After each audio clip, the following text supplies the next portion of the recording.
উপস্থিত সবাইকে নমস্কার। ডায়মন্ড হারবার লোকসভা কেন্দ্রের মাননীয় সাংসদ শ্রী অভিষেক বন্দ্যোপাধ্যায়ের উদ্যোগে আজকে যে সম্মানীয় চিকিৎসকদের সম্মেলন হচ্ছে, প্রায় 1200-রও বেশি ডাক্তার গোটা পশ্চিমবঙ্গ থেকে এসছেন, সিনিয়র এবং জুনিয়র চিকিৎসক আমাদের মাননীয় সাংসদের ডাকে। হয়তো আরও অনেকে আসতে পারতেন, বাট একটু স্থান সংকুলনের জন্য হয়তো আরও অনেকে আসতে পারেননি। অনেক ধন্যবাদ জানাই ওনাকে। আমরা ওনার পারমিশন নিয়ে এই সম্মেলন আজকে শুরু করব। মাননীয় সাংসদের অনুমতি সাপেক্ষে আমি আমাদের জেলা শাসক মহাশয়কে স্বাগত ভাষণের মাধ্যমে সভার কাজ শুরু করার অনুরোধ জানাচ্ছি।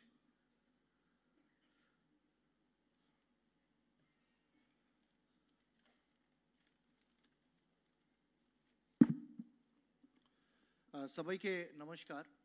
আজকে আমরা সমন্বয়ে আমতলা এই অডিটোরিয়ামের আমাদের এই ডক্টরস কনভেনশনে যার নিরন্তর প্রচেষ্টায় ডেডিকেটেড এফর্টের আজকে এটা সম্ভব হলো। এত বড় কনভেনশন যেখানে আমাদের মডারেটর ডক্টর আবিক বললেন 1200 থেকে বেশি ডক্টর সেখানে সারা রাজ্য থেকে আসছেন। এই নিরন্তর প্রচেষ্টার জন্য আমি মাননীয় সাংসদ ডায়মন্ড হারবার লোকসভা শ্রী অভিষেক ব্যানার্জি ওনাকে আমি স্বাগত জানাচ্ছি। এই ডক্টরস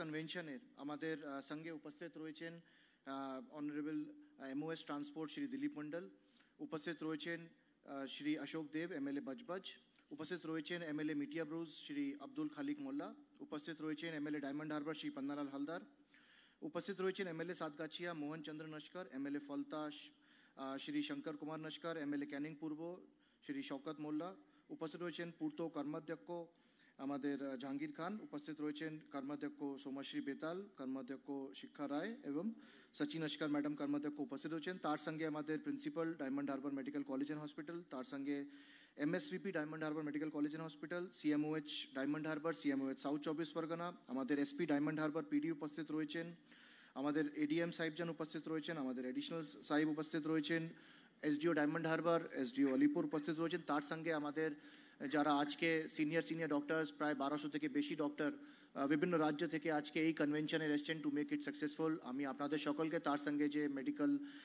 আমাদের যা মেডিকেল স্টাফ রয়েছে, অন্যান্য আধিকারিকগণ রয়েছেন, মিডিয়ার প্রেস বন্ধু রয়েছেন, সবাইকে আমি এই স্বাগত জানাচ্ছি।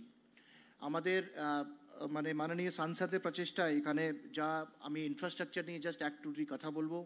এখানে যেমন বড় বড় রাস্তা নিয়ে ওনার সব সময় একটা নজর থাকে, যেমন BBT রোডে প্রায় 50 কোটি বেশি অলরেডি রাস্তার কাজ হলো, তার সঙ্গে আরও 25 কোটি টাকার রাস্তা স্যাংশন হয়েছে।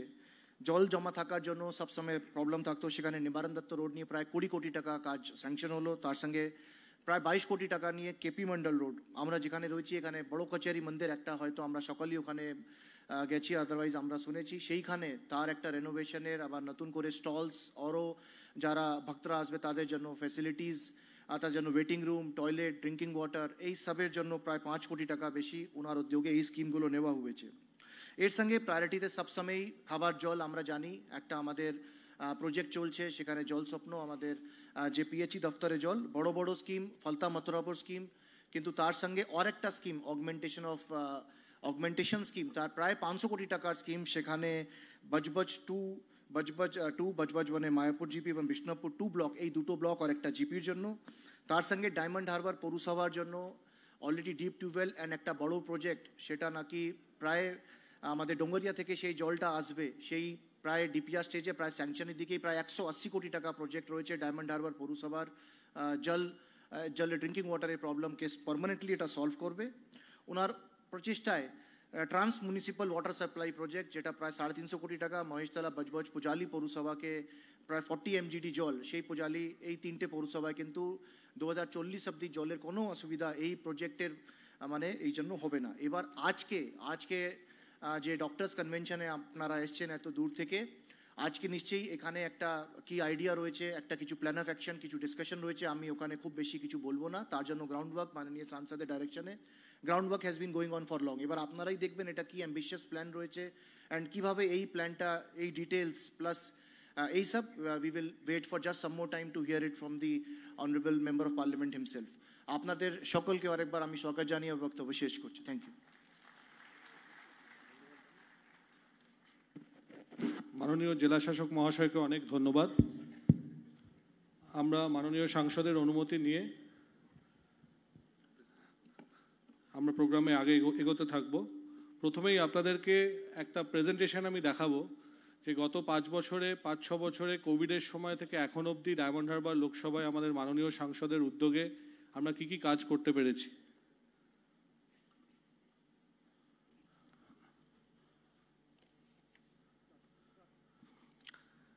ইনিশিয়েটিভস অফ শ্রী অভিষেক ব্যানার্জি আপনারা দেখতে পাচ্ছেন, অনারেবল এমপি ডায়মন্ড হারবার।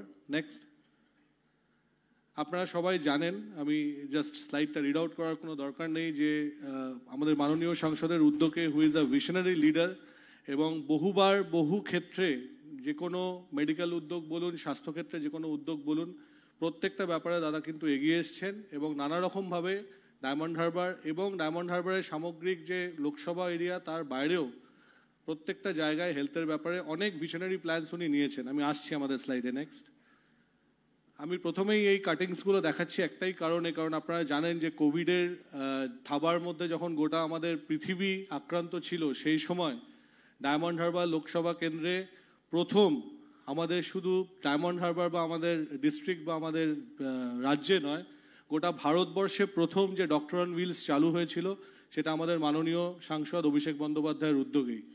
এবং এই ডক্টর অন হুইলসের মেন উদ্যোগটাই ছিল পুরো প্ল্যানটা, যে প্রত্যেকটা ঘরে ঘরে কোভিডে আক্রান্তর সময় আপনারা সবাই ডেফিনেটলি মনে আছে যে কীরকম পরিস্থিতির সূচনা হয়েছিল সেই সময়।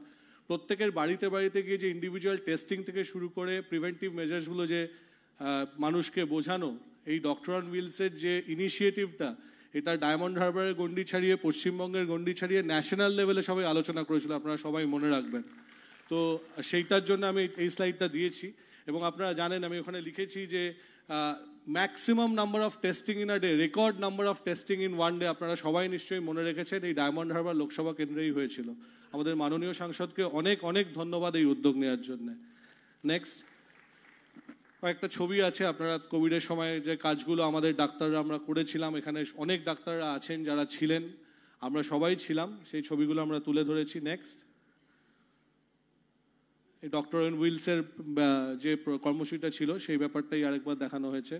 Next, record breaking number of test in one day, যেটা আমি এক্ষুনি বললাম যে করোনার সময় টেস্টিংটা একটা খুব ইম্পর্টেন্ট জিনিস ছিল এবং সব ব্যাপারে যে পাথ ব্রেকিং ডিসিশনসগুলো আমাদের মাননীয় সাংসদ নিয়েছিলেন বলেই আজকে ডায়মন্ড হারবার মডেল নিয়ে গোটা দেশে আলোচনা হয়েছিল এবং এখনও হয়, যে ডায়মন্ড হারবার কিন্তু রাস্তা দেখিয়েছিল গোটা দেশকে কীরকমভাবে করোনার মোকাবিলা করা যায়। আমরা যে জিনিসগুলো করতে পেরেছি, এটা আমাদের ডাক্তারদের তরফ থেকে প্রেজেন্টেশন, সেজন্য আমি বলছি। Free medical camps in diamond Harbour Lok Sabha constituency, a pilot project under the aegis of diamond Harbour football club. আপনারা জানেন যে গত কয়েক মাস আগে ডায়মন্ড হারবার ফুটবল ক্লাবের উদ্যোগে গোটা ডায়মন্ড হারবার জুড়ে আমরা প্রায় 3.5 সপ্তাহ ধরে আমাদের এখানে যারা ডাক্তাররা আছেন সবাই, অনেকেই তাদের মধ্যে সেই ক্যাম্পগুলো অ্যাটেন্ড করেছিলেন।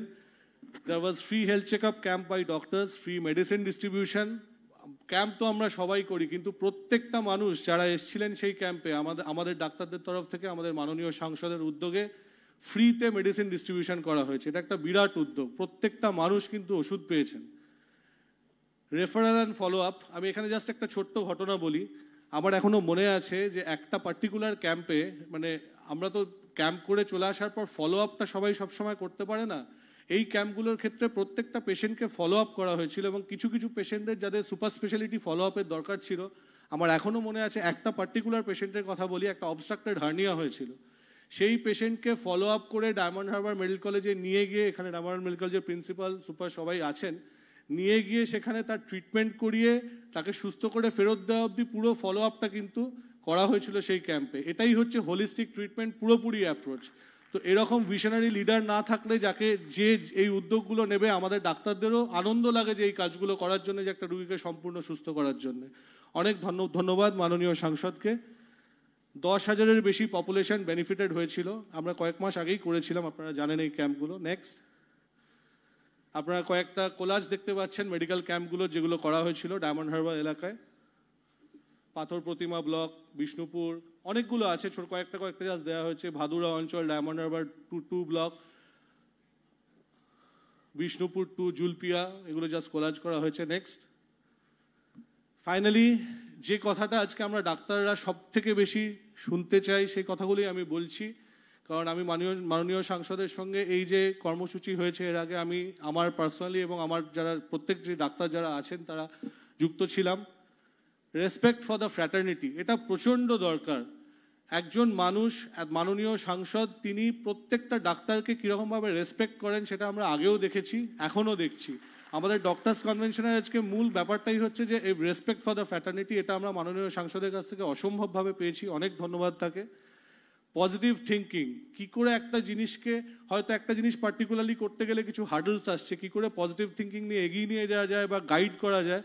আমি পার্সোনালি বলতে পারি যে এত ভালো ভালো উদ্যোগ উনি এগিয়ে নিয়ে গেছেন ওনার নিজের উদ্যোগে, মানে বলার কথা নয়, অনেক ধন্যবাদ তাকে।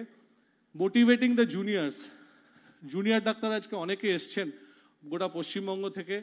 আমি আশা করি যে আপনারা সবাই জানেন যে আমাদের পুরো তারুণ্যের প্রতীক আমাদের মাননীয় সাংসদ। তিনি সবসময় চান যে যারা জুনিয়র ডাক্তাররা আছেন তাদের যেখানে যেখানে যা যা সমস্যা এবং যেরকমভাবে তাদেরকে উদ্যোগ, মানে প্রত্যেকটা কর্মসূচির মধ্যে জড়িয়ে নিয়ে কাজটা করা যায় সেটা উনি সবসময় করেছেন, এটার জন্য তাকে অনেক ধন্যবাদ। র্যাশনাল প্রজেক্টস, এটা তো বলার কোনো জায়গা, মানে আলাদা করে জায়গা নেই, কারণ র্যাশনাল প্রজেক্ট না হলে আজকে ডায়মন্ড হারবার মডেল গোটা পৃথিবীতে এত ফেমাস হতো না। তো র্যাশনাল প্রজেক্টস সব থেকে বেশি যদি নেওয়া হয়ে থাকে সেটা ডায়মন্ড হারবার লোকসভা কেন্দ্রেই করা হয়েছে। অ্যাকসেপ্ট চ্যালেঞ্জেস, এটা নিয়ে আমার নতুন করে কিছু বলার নেই, আপনারা সবাই জানেন, আমরা সবাই জানি, আমাদের সবার প্রিয় মাননীয় সাংসদ মহাশয় চ্যালেঞ্জেস নিয়ে কাজ করতেই ভালোবাসেন। এবং আমরা ডাক্তাররাও, আপনারা সবাই জানেন, রুগীদেরকে নিয়ে কত চ্যালেঞ্জেস নিয়ে থাকি, কত রোগের প্রতিকূল বা অনেক ডিফিকাল্ট রোগের ট্রিটমেন্ট করে থাকি। তো এখানে আমাদের ডেফিনেটলি অনেকটাই মানে একটা মোটিভেশন আমাদের মাননীয় সাংসদের কাছ থেকে পাওয়া, যে কী করে আমরা চ্যালেঞ্জেসগুলোকে অ্যাকসেপ্ট করি এবং উনিও আমাদেরকে কী করে চ্যালেঞ্জগুলো অ্যাকসেপ্ট করার ব্যাপারে হেল্প করে থাকেন। And finally leading from the front, এটা নিয়ে তো আর কিছু বলার নেই, দাদা সবসময় আমাদেরকে সামনে থেকে নেতৃত্ব দিয়ে আসছেন এবং আমরা যারা আজকে ডাক্তাররা এসছি আমরা একটু পরেই দাদার কথা শুনবো। Thank you. Next slide. এবং ফাইনালি আজকে মাননীয় সাংসদের উদ্যোগেই এই ডক্টরস কনভেনশন, এত বড় ডক্টরস কনভেনশন রিসেন্ট টাইমসে 1200-র বেশি ডাক্তার গোটা পশ্চিমবঙ্গ থেকে এসছেন হয়েছে বলে আমার জানা নেই। আমি সবাইকে অনুরোধ জানাবো, ধন্যবাদ জানাবো আজকে আসার জন্য এবং মাননীয় সাংসদের ডাকে যে সবাই এসে পৌঁছেছেন ওনার কথা আমরা একটু পরেই শুনবো। অনেক ধন্যবাদ। আমি এরপরে মাননীয় সাংসদের পারমিশন নিয়ে এটা আমি দেখালাম যে আমরা কি কি কাজ গত 5 বছরে করেছি।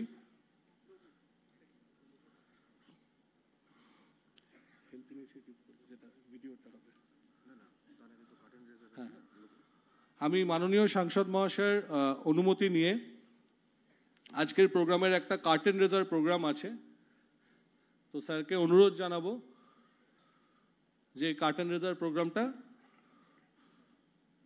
শুভ সূচনা করার জন্য।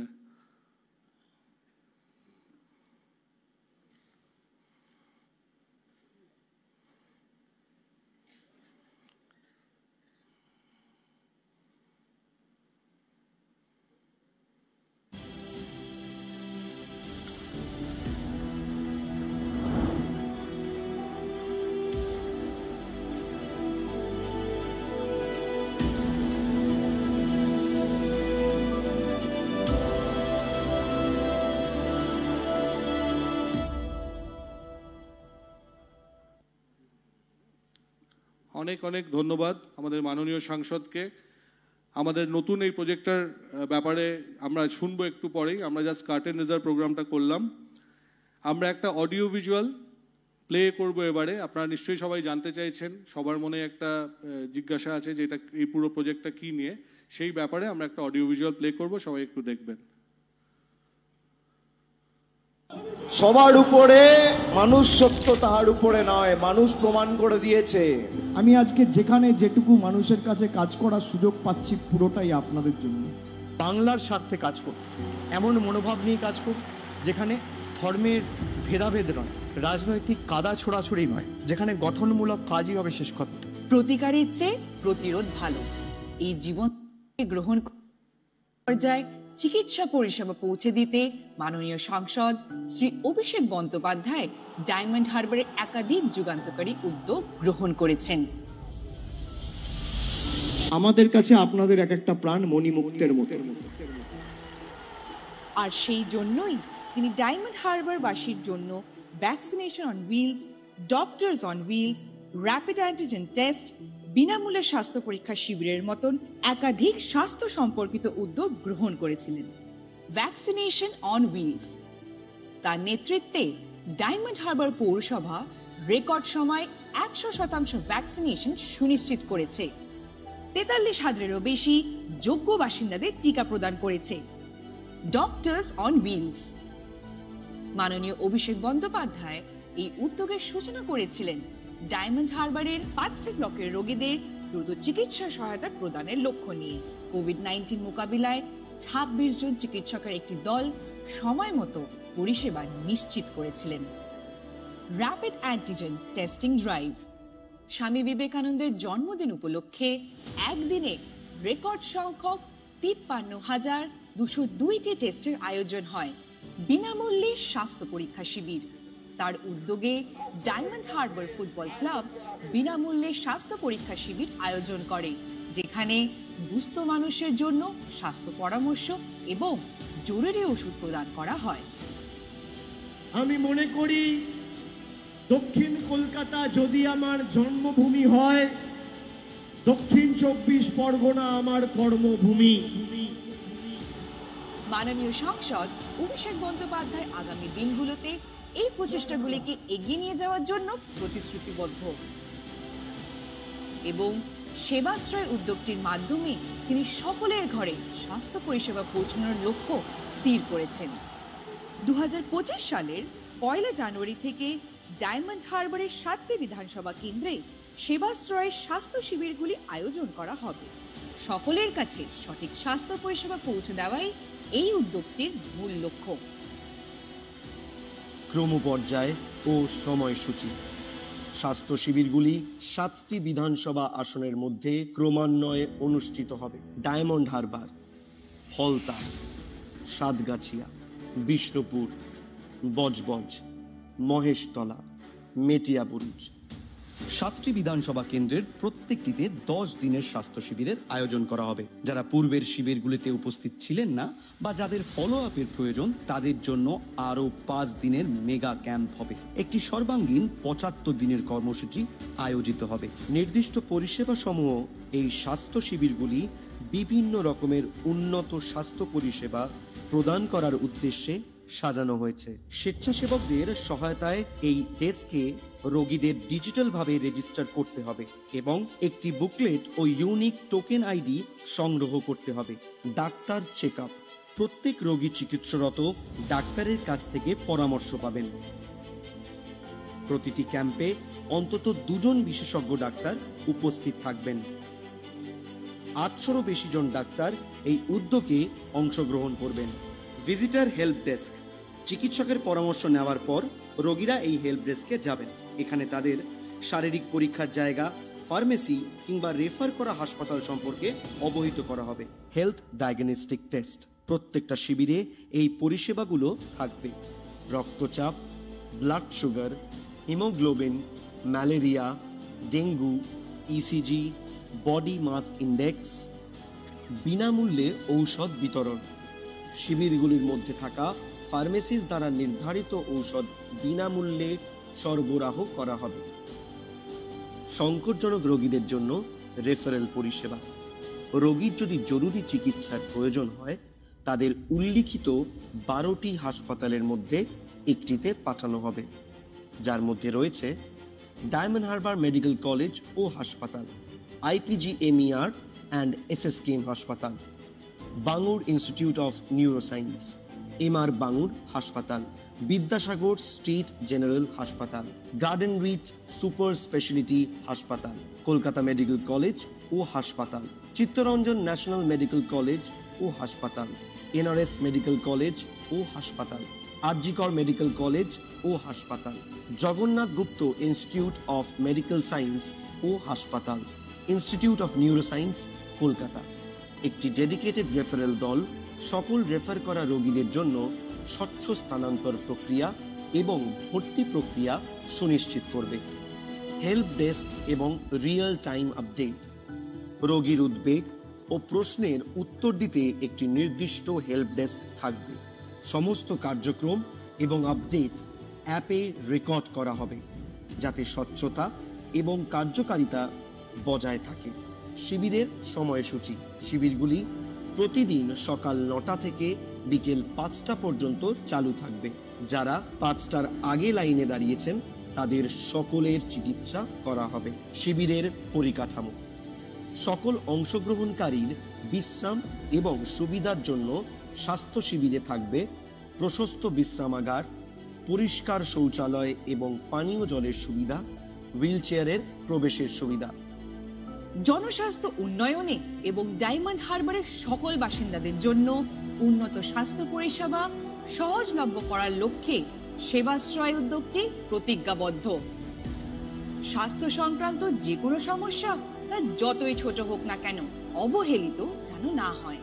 যে আমার জন্ম কালীঘাট দক্ষিণ কলকাতায় হতে পারে, কিন্তু ঈশ্বর আল্লাহ ভগবানের কাছে প্রার্থনা করি যেদিনকে দেহত্যাগ করব, যেদিনকে মারা যাব, মৃত্যুটা যেন এই ডায়মন্ড হারবারের মাটিতে হয়।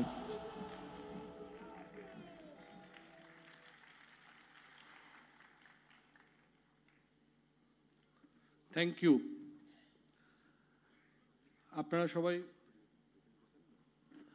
সবাই শুনলেন বা দেখলেন অডিও ভিজুয়ালের মাধ্যমে যে আমাদের আগামী দিনে ডায়মন্ড হারবারে আমরা যে স্বাস্থ্য প্রকল্পটা নিতে চলেছি। আমি একটু ব্রিফ করে দেবো রিগার্ডিং দিস অডিও ভিজুয়াল প্রেজেন্টেশনের বাকি যে ডিটেলসটা আমি একটু জাস্ট স্লাইড শো এর মাধ্যমে 2 মিনিটে বলে দেবো।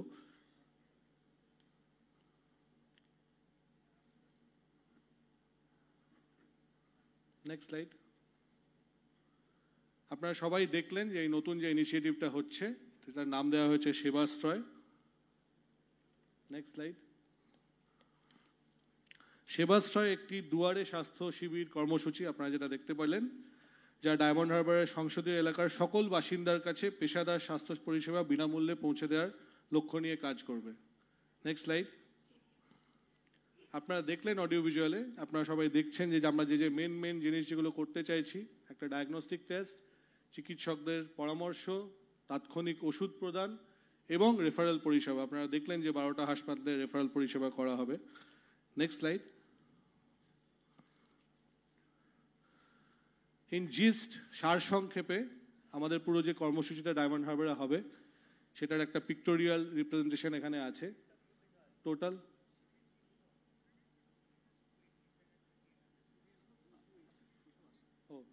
এটা 2800 জায়গায় 280 শিবির হবে, 40টা করে শিবির প্রতিদিন। এবং প্রত্যেকটা শিবিরে আমরা যেটা প্ল্যান করেছি, যেটা দেখানো হলো অডিও ভিজুয়ালে, যে 500 জন করে রুগী আমরা মোটামুটি একটা লক্ষ্য নিয়ে এগোচ্ছি, যে সকালবেলা 9টা থেকে বিকেল 5টা অবধি যারা আসবেন সেখানে রেজিস্ট্রেশন করে তাদের দেখা হবে। টোটাল 1000 ডাক্তার, 500 ডায়াগনস্টিক্স লোক, স্বেচ্ছাসেবক মানে ভলান্টিয়ার 1500 এবং 12টা রেফারেল হসপিটাল আপনারা দেখলেন একটু আগেই। 7টা বিধানসভা কেন্দ্রের 23 লক্ষ মানুষের কাছে পৌঁছে যাওয়াটাই হচ্ছে আমাদের লক্ষ্য। Next slide please. শিবিরের সূচি এটা আপনারা একটু আগে দেখলেন, যে প্রথম পর্যায়ে ফার্স্ট ডায়মন্ড হারবার, তারপর ফলতা, সাতগাছিয়া, তারপর বিষ্ণুপুর, তারপর বজবজ, তারপর মহেশতলা এবং শেষে মেটিয়াবুরুজ। প্রত্যেক জায়গায় 10 দিন করে ক্যাম্প হবে। এবং এক্সট্রা যেটা আপনারা দেখছেন সেটা আমাদের 7টা বিধানসভা কভার করার পরে একটা স্পেশালিস্ট ক্যাম্প, যেগুলো ধরুন যে রুগীদের ফলো আপ দরকার, যে যাদের স্পেশালিস্ট চেক আপ দরকার, বাকি যে দিনগুলো আছে আমরা সেগুলো স্পেশালিস্টদের দ্বারা চেক আপ করানোর ব্যবস্থা করব। শিবিরের কার্য বিবরণী। Next slide. হ্যাঁ, আপনারা দেখতে পাচ্ছেন একটা পিক্টোরিয়াল ফ্লোচার্ট আছে এখানে। রেজিস্ট্রেশন ডেস্ক থাকবে একটা, তারপরে ডাক্তারদের চেম্বার থাকবে, একটা হেল্প ডেস্ক থাকবে, একটা হেলথ স্ক্রিনিংয়ের জায়গা থাকবে যেখানে আমরা বিভিন্ন টেস্ট করতে পারবো, ফার্মেসি থাকবে যেখান থেকে আমরা ওষুধ দিতে পারবো বিনামূল্যে, এবং ফাইনালি যে পেশেন্টদের রেফারেল দরকার হবে সেই রেফারেল করা হবে, এবং ফলো আপ, যেটা সব থেকে ইম্পর্টেন্ট, যে রুগীটা স্বাস্থ্য শিবির থেকে চলে গেল তার ফলো আপ করে তার সত্যি পুরো হেলথ চেক আপটা হলো কিনা, বা তার যদি কিছু আরও এলিমেন্টস থাকে, বড় জায়গায় রেফারেল করতে হয়, বড় হাসপাতালগুলো আছে, সেটা আমরা ফলো আপ করবো। Next slide please. যে 7টা পরীক্ষার উপর আমরা জোর দেব, যেটা আমরা প্ল্যান করেছি, আমাদের অলরেডি যে মিটিংগুলো হয়েছে, BMI, বডি মাস ইন্ডেক্স, রক্তচাপ, ব্লাড সুগার পরীক্ষা, হিমোগ্লোবিন পরীক্ষা, malaria test, dengue test and ECG testing. তো এইগুলোর উপর আমরা কার্যত জোর দেবো, যেগুলো আমাদের পক্ষে ক্যাম্পে করা সম্ভব। Next slide please. এখানে আমাদের চিকিৎসক, আজকে এটা চিকিৎসকদের সম্মেলন, সেই চিকিৎসকদের তরফ থেকে আমরা কীরকমভাবে অংশগ্রহণ করব সেটা জাস্ট বলা হয়েছে। যে দলের রাখা যে প্রত্যেক দিন শিবিরে 4 জন করে চিকিৎসক থাকবেন, সকালের শিফটে 2 জন, বিকেলের শিফটে 2 জন, এবং সবসময় 2 জন চিকিৎসক থাকবেন যাতে কোনো রুগী এসে ফিরে না যান। তাদের ভূমিকা হবে আগত রোগীদের জন্য জেনারেল ফিজিশিয়ান ওপিডি পরিষেবা প্রদান করা। প্রতিশ্রুতি হচ্ছে অংশগ্রহণকারী চিকিৎসকদের কর্মসূচি চলাকালীন কমপক্ষে 5 দিন কর্মসূচিতে যোগ দেওয়ার জন্য উৎসাহিত করা হবে, এবং কাজের সময়, যেটা আমি একটু আগে বললাম, সকাল 9টা থেকে বিকেল 5টা। Next slide please. আপনারা শুনলেন একটু আগে যে 12টা রেফারেল হসপিটাল, যেখানে যেখানে যে রুগীদেরকে রেফার করার দরকার হবে, এবং একটা ডেডিকেটেড রেফারেল টিম থাকবে যারা ফলো আপ করবে পুরো জিনিসটাকে, সেটা একটু আগে দেখানো হয়েছে। 12টা রেফারেল যে হসপিটাল থাকবে সেই তার নামগুলো এখানে দেওয়া হয়েছে। Next slide please.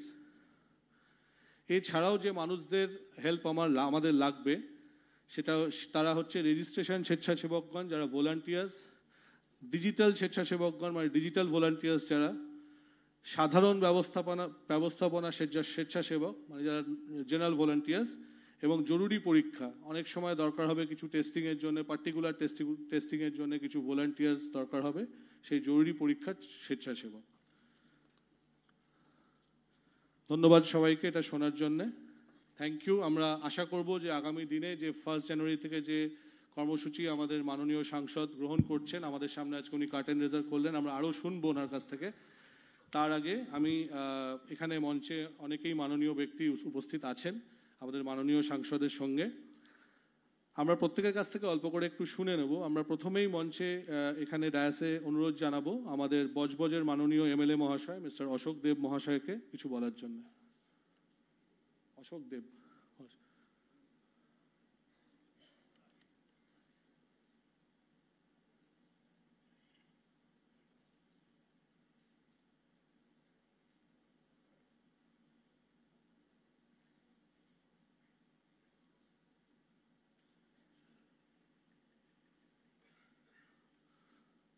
আমাদের মাননীয় সাংসদ বলেছেন যে, যেটা উনি বললেন এটাই হচ্ছে how a humanitarian touch should be. একজন মানুষের কাছ থেকে, একজন সাংসদের কাছ থেকে আমরা এটাই এক্সপেক্ট করি। উনি বললেন যে আপনারা সবাই জানেন যে 3.5 মাস আগে আরজি কর মেডিকেল কলেজে আমাদেরই যে ডাক্তার কর্মী, আমাদের ডাক্তার সহকর্মী, আমাদের সবার বোন অভয়া যিনি মারা গেছেন, তার স্মৃতির উদ্দেশ্যে আমরা সবাই 1 মিনিটের জন্য উঠে নীরবতা পালন করব।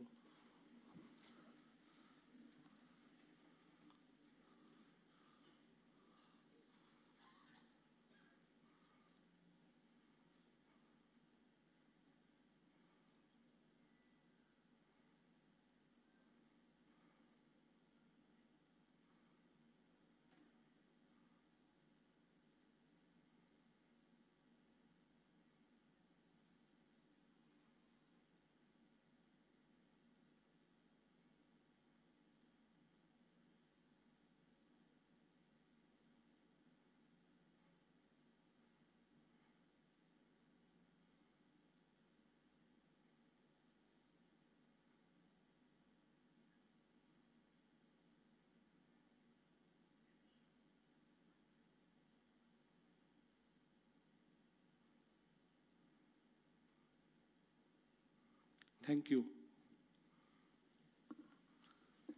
আমি ডায়াসে ডেকে নেব আমাদের মাননীয় এমএলএ বজবজের শ্রী অশোক দেব মহাশয়কে কিছু বলার জন্য।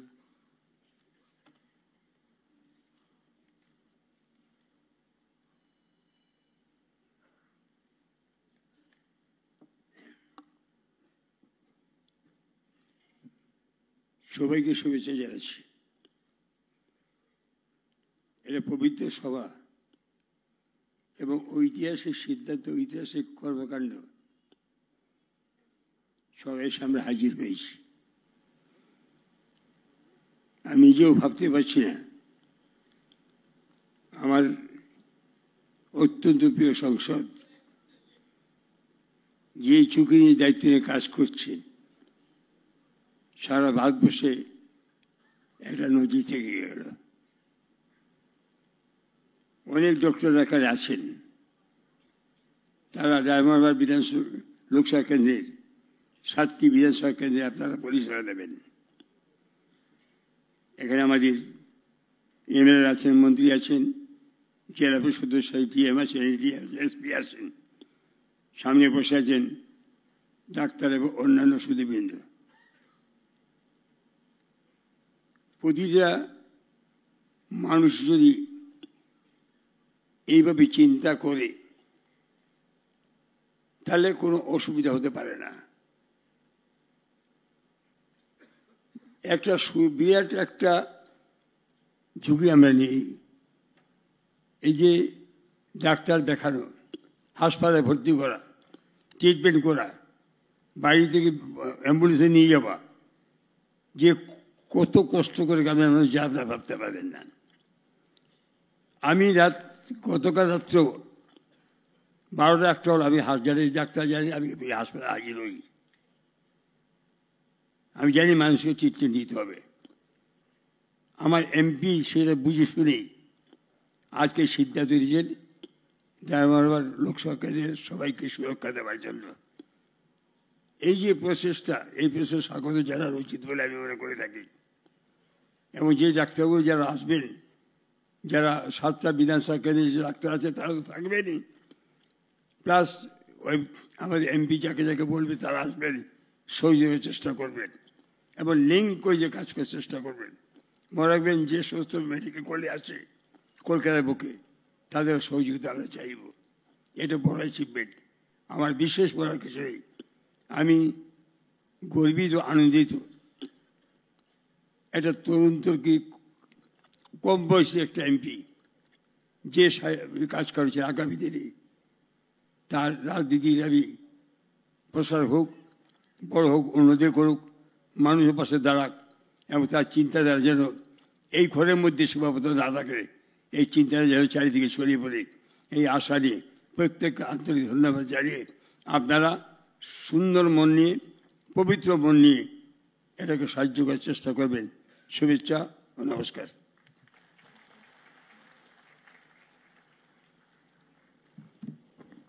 Thank you sir.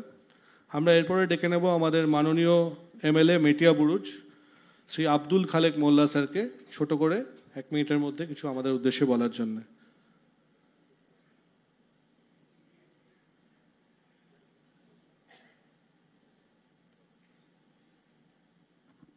নমস্কার, আসসালামু আলাইকুম। আজকে আমাদের সাংসদ অভিষেক ব্যানার্জির উদ্যোগে ডক্টর কনভেনশন এখানে যে অনুষ্ঠিত হচ্ছে, এটা খুবই ভালো ব্যাপার। এবং আমাদের সাংসদ 2014 পর নির্বাচিত হওয়ার পরে বহু উন্নয়ন করেছেন। গোটা ডায়মন্ড হারবার থেকে নিয়ে মেটিয়া বুরুজ পর্যন্ত বহু কাজ হয়েছে। তার উন্নয়নের কথা বলতে গেলে অনেক সময় লেগে যাবে।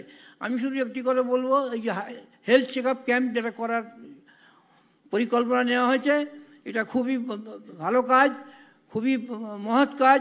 এটা যে আমাদের সাংসদ করছেন, সেজন্য আমি তাকে আন্তরিক অভিনন্দন এবং শুভেচ্ছা জানাই।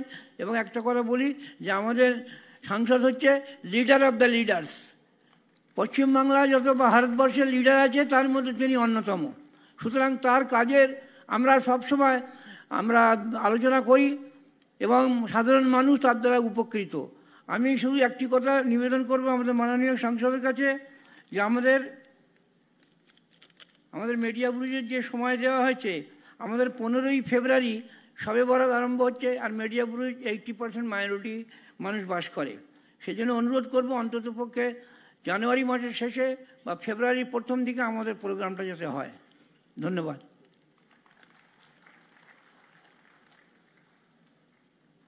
Thank you sir.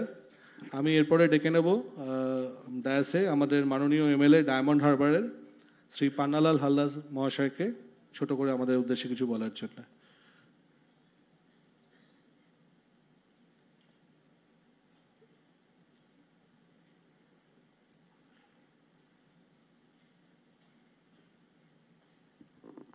আপনাদের সবাইকে অশেষ ধন্যবাদ এবং আমাদের সাংসদকে অনেক অনেক ধন্যবাদ।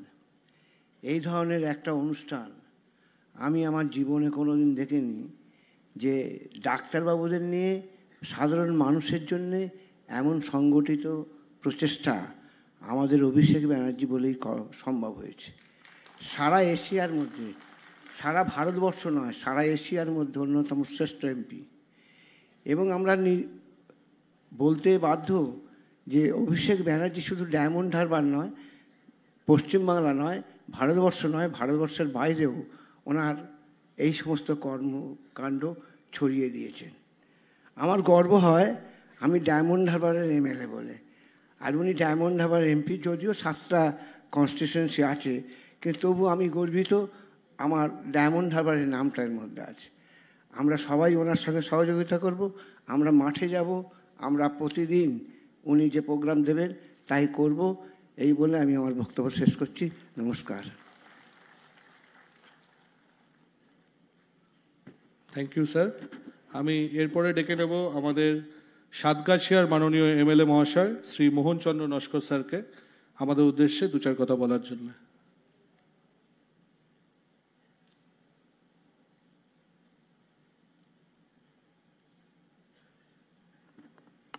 নমস্কার। আমাদের আজকে যে সভাটা হচ্ছে আপনারা সবাই ইতিমধ্যে জেনে গেছেন, বিস্তারিতভাবে জেনেছেন যে আমাদের প্রিয় সাংসদ অভিষেক বন্দ্যোপাধ্যায়ের নতুন একটা প্রচেষ্টা, যেটা ডায়মন্ড হারবার লোকসভা কেন্দ্রের 7টা বিধানসভায় সকল মানুষকে প্রায় এই চিকিৎসার আওতায় এনে তাদের বিভিন্ন ধরনের সমস্যার একটা সমাধানের প্রচেষ্টা। তো আজকের এই সভায় আমাদের সম্মানীয় সাংসদ অভিষেক বন্দ্যোপাধ্যায় নিজে উপস্থিত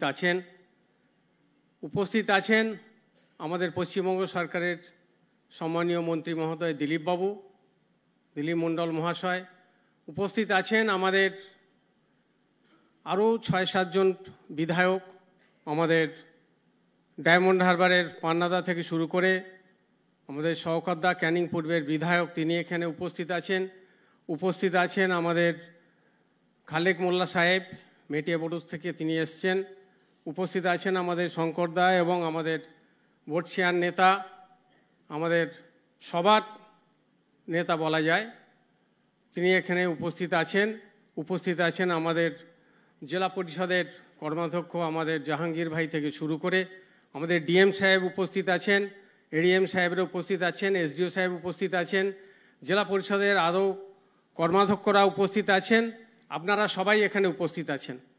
আপনাদের সবাইকে আজকের এই সবার পক্ষ থেকে আন্তরিক ধন্যবাদ জানাই। আপনারা জানেন যে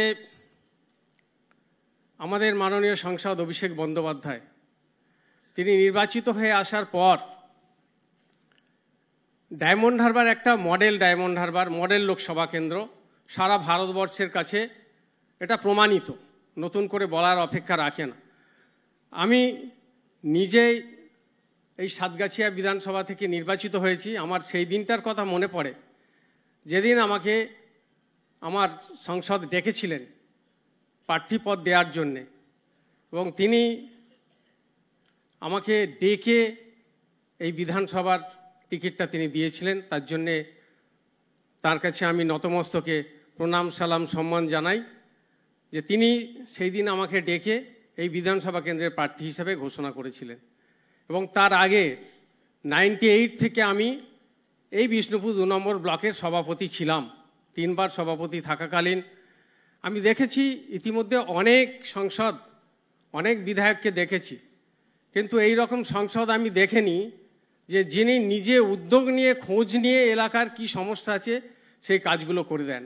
আজকে যে প্রেক্ষাগৃহে আমরা সভাটা করছি এটাও ওনার দৌলতে, ওনার সাহায্য সহযোগিতায় উনি এগিয়ে এসে হাত বাড়িয়ে দিয়েছিলেন বলেই আজকের আমরা এই জায়গায় বসে সভা করতে পারছি। পাশেই তিনি একটা বাস টার্মিনাস করে দিয়েছেন, সরকারি বাস টার্মিনাস, সেটাও করে দিয়েছেন। তার পাশে একটা আমতলা সুপার স্পেশালিটি হসপিটাল, সেটা নতুন করে ভেঙে নতুন করে 4 তলা বিল্ডিং হচ্ছে, এবং আমরা মনে করি এটা আধুনিক চিকিৎসার ব্যবস্থা থাকবে আমাদের ডায়মন্ড হারবার থেকে শুরু করে একদম ঠাকুরপুকুর পর্যন্ত। এর মাঝে আর কোনো ভালো হাসপাতাল নেই।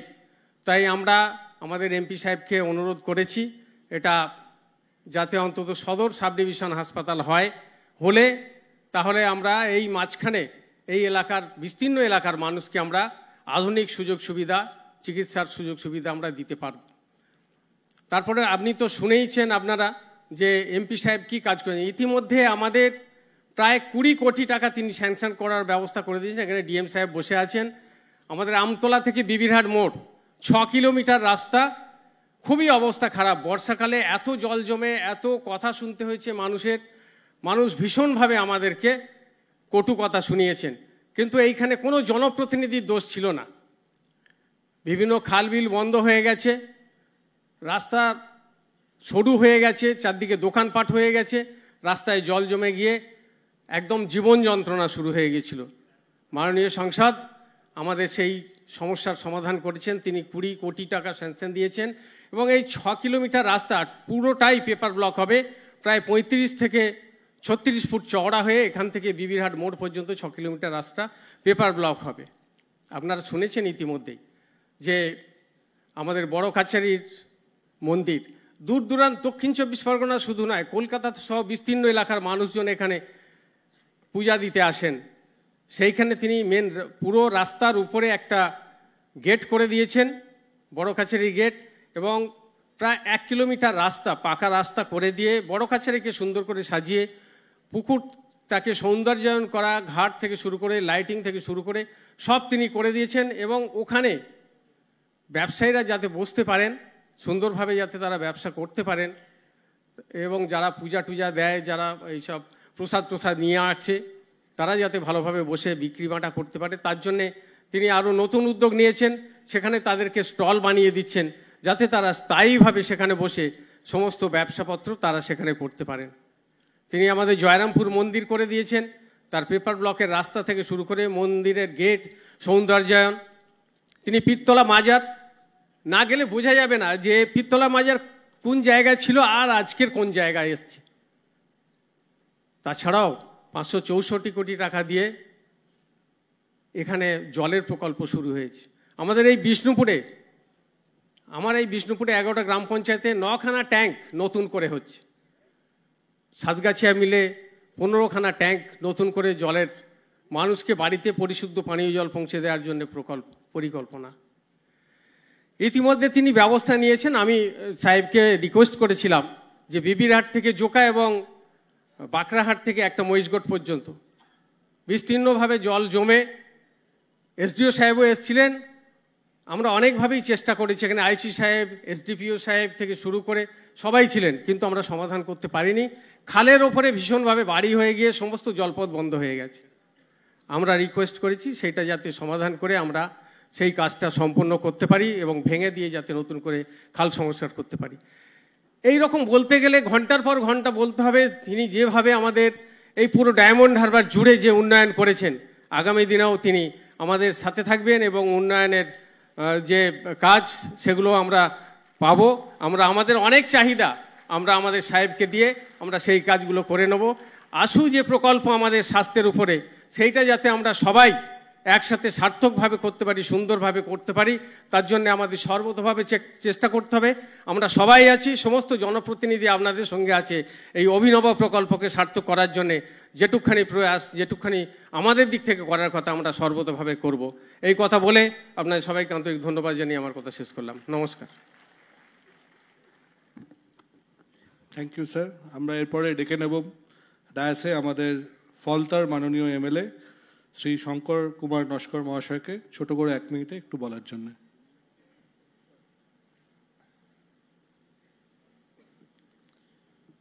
ধন্যবাদ। মঞ্চে যার উদ্যোগে আজকের এই অনুষ্ঠান, আমাদের সবার নয়নের মণি, আমাদের প্রিয় সাংসদ অভিষেক বন্দ্যোপাধ্যায়কে ধন্যবাদ জানাই। আজ পর্যন্ত ভারতবর্ষের কোনো সাংসদ এই ধরনের উদ্যোগ নেননি যে উদ্যোগ উনি নিয়েছেন। খুব সময় কম, আমাকে ছোট করেই বলতে বলা হয়েছে। আমি একটা কথাই বলবো, আমাদের প্রিয় সাংসদ বলেন যে ডায়মন্ড হারবার লোকসভা কেন্দ্রের প্রতিটা পরিবার আমার পরিবার। সত্যিকারের উনি আমাদেরও পরিবারের সদস্য, এবং পরিবারের সদস্যকে ভালো রাখতে গেলে যা যা করণীয় আজকে তিনি সেটা করিয়ে দেখিয়ে দিলেন, যেটা আমরা দিবা স্বপ্নের মতো আমরা দেখছি। আমরা কোনোদিন ভাবতে পারিনি যে ডায়মন্ড হারবার লোকসভা কেন্দ্রের প্রতিটি মানুষের পরিষেবা, স্বাস্থ্যের পরিষেবা দেওয়ার জন্য এই রকম একটা অনুষ্ঠান করা যায়।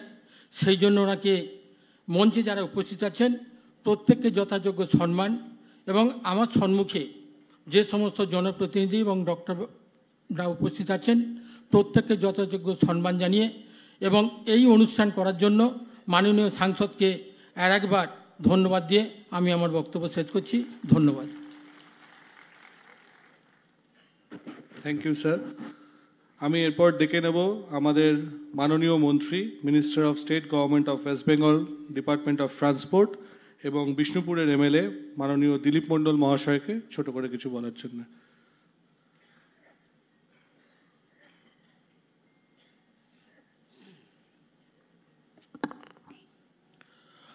নমস্কার। 30শে নভেম্বর 2024 সনের এই সুন্দর দিনে আমাদের বিজ্ঞানীর 166তম জন্মদিনে ডায়মন্ড হারবার লোকসভার হৃদয়ের মানুষ, আমাদের প্রিয় সাংসদ অভিষেক বন্দ্যোপাধ্যায়ের উদ্যোগে যে ডক্টরস কনভেনশন আজকের আমতলার সম্পূর্ণ যে প্রেক্ষাগৃহে অনুষ্ঠিত হচ্ছে, অনুষ্ঠানের প্রিয় সঞ্চালক, মঞ্চে উপস্থিত আমাদের প্রিয় সাংসদ শ্রী অভিষেক বন্দ্যোপাধ্যায় মহোদয়, আমাদের বজবজের আমাদের সিনিয়র বিধায়ক মাননীয় অশোক দেব, আমাদের মেটিয়াবুজ বিধানসভার বিধায়ক সম্মানীয় আব্দুল খালেক মোল্লা, সাতগাছিয়ার বিধায়ক সম্মানীয় মোহনচন্দ্র নস্কর, ক্যানিং পূর্বের বিধায়ক সম্মানীয় শওকাত মোল্লা, ডায়মন্ড হারবার বিধানসভার বিধায়ক সম্মানীয় পান্নালাল হালদার, ফলতার বিধায়ক সম্মানীয় শঙ্কর নস্কর, আমাদের ডিএম সাহেব আছেন সুমিত গুপ্তাজি, এডিএম যারা আছেন এসপি সাহেব সম্মানীয় আমাদের মিস্টার গোস্বামী, অন্যান্য আধিকারিকবৃন্দ, যারা জনপ্রতিনিধি যারা আছেন উপস্থিত, আমার বয়োজ্যেষ্ঠ যারা গুরুজনেরা, ডাক্তারবাবু সহ সহকর্মী বন্ধুরা, সবাইকেই আজকের এই বিশেষ দিনে, বিশেষ করে যারা ডাক্তারবাবু আছেন, যারা আমাদের এই সাতটা বিধানসভায় আগামী দিন তাদের সেবা প্রদর্শন করতে আসবেন, তার জন্য আমাদের মাননীয় এমপির পক্ষ থেকে শুভেচ্ছা, অভিনন্দন, ধন্যবাদ এবং কৃতজ্ঞতা জানাই। জন্মিলে মরিতে হবে, অমর কে বা কবে। আমরা জানি আমাদের জন্ম হবে, কিন্তু কবে মৃত্যু হবে আমরা জানি না।